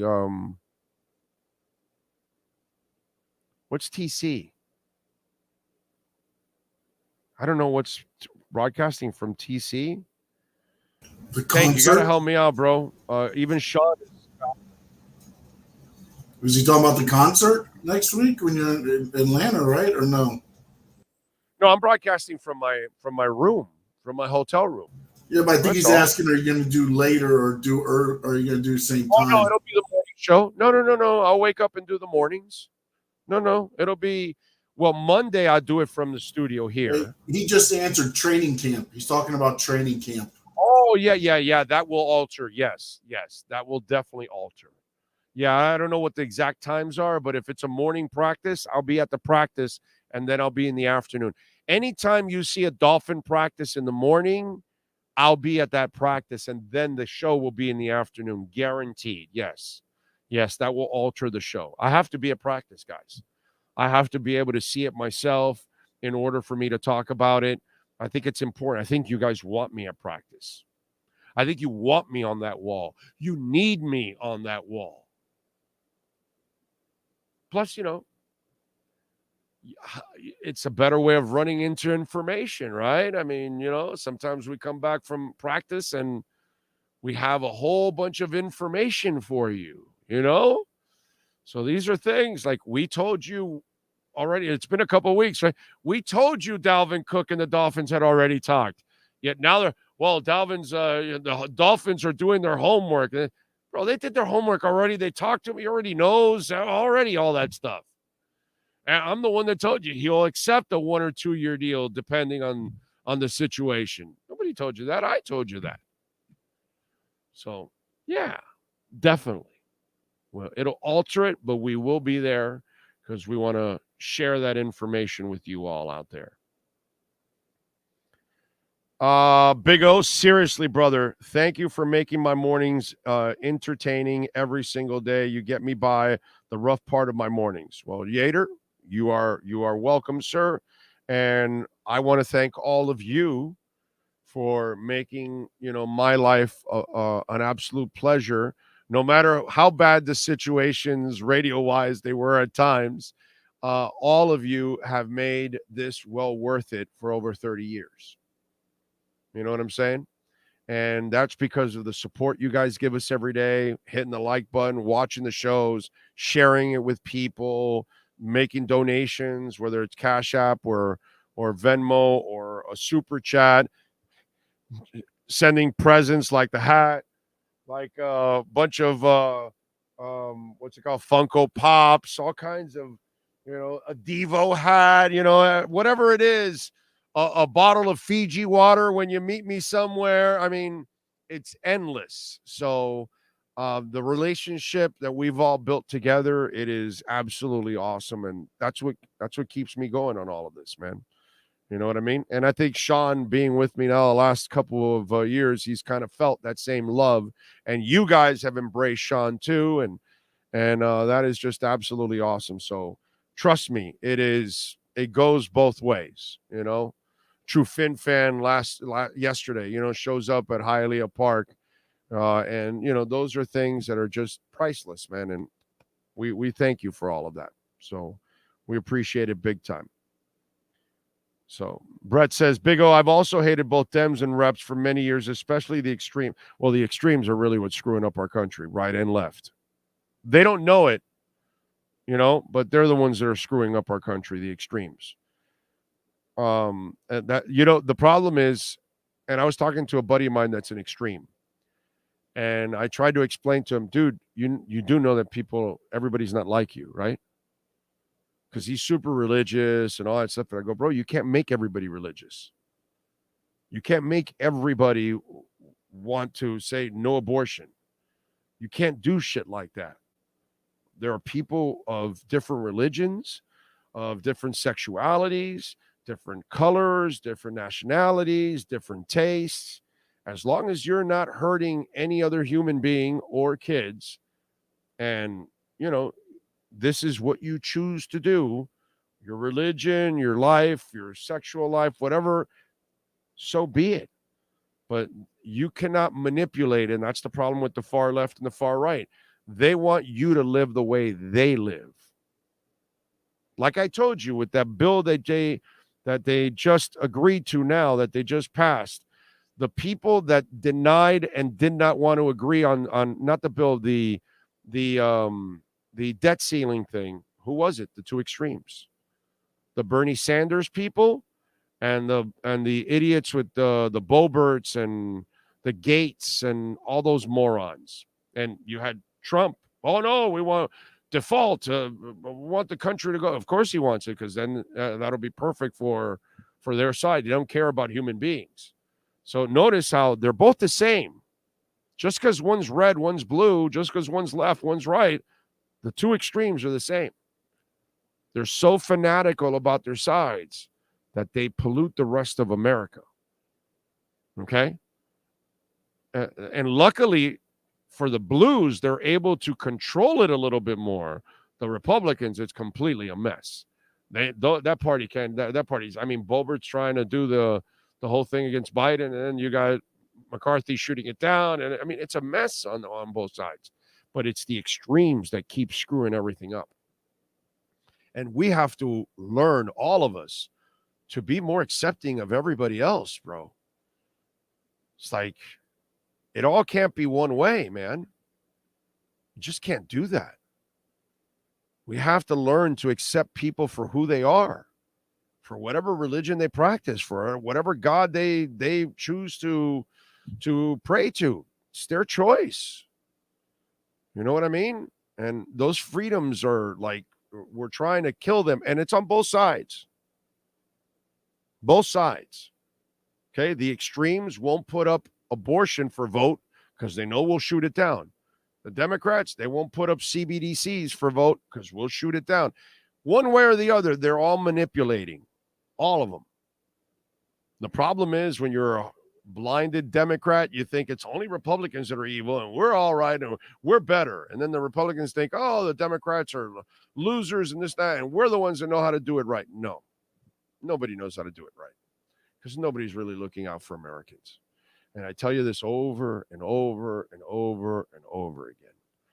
But if, those of you want to be party zombies, you go ahead and be party zombies, dude.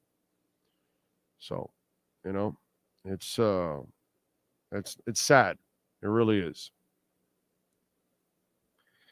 We have never had an offense this talented and explosive and a defense this talented all at the same time. If Fangio does his thing, watch out. Eric Storm is completely right. When Big O is saying two extremes, he doesn't mean me, just so we're clear.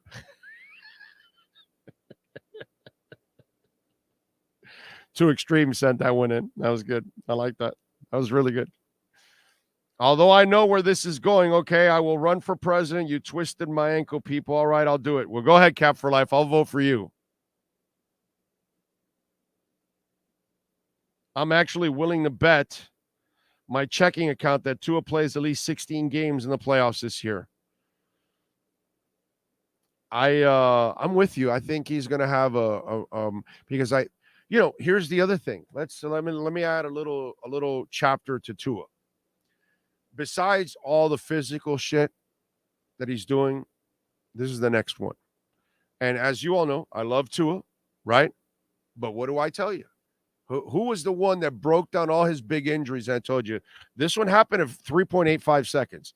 This one happened at 4.15 seconds. This one happened at 4.74 seconds. This one happened at 5.1 seconds. Who's the one that told you that? Me. Right? And as much as I love Tua, I also said, kid, you got to get rid of the ball, dude. I get it. You want to play hero ball and you want to be a hero and you have those hero qualities in you. I got it. I'm with you. But there are moments where you just have to, like Marino.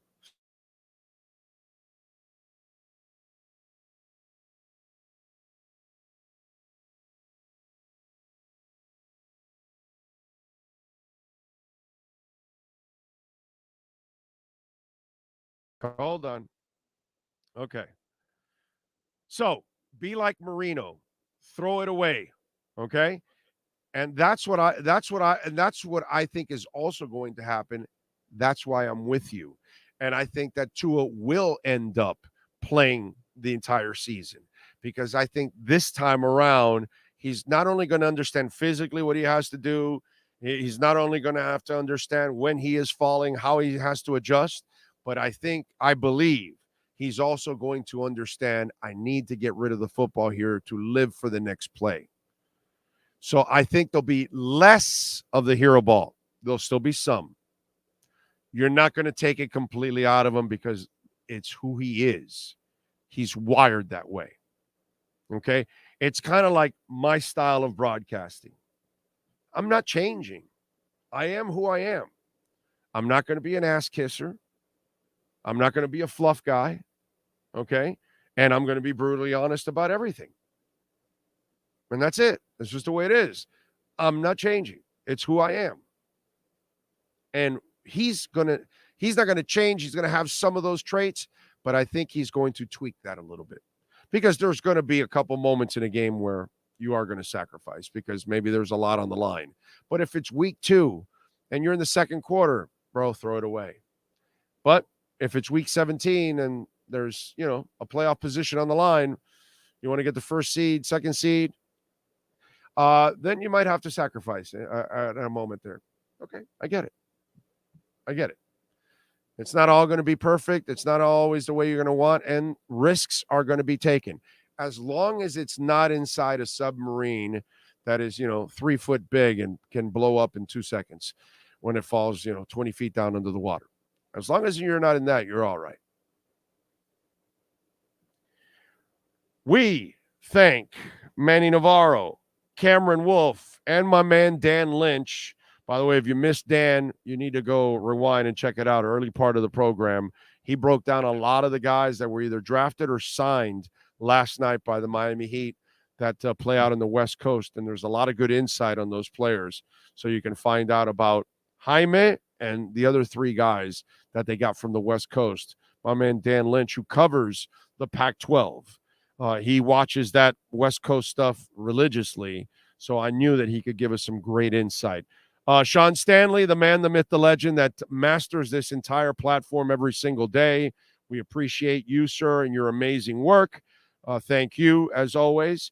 We will see all of you on Monday, same time, same place, same bat channel.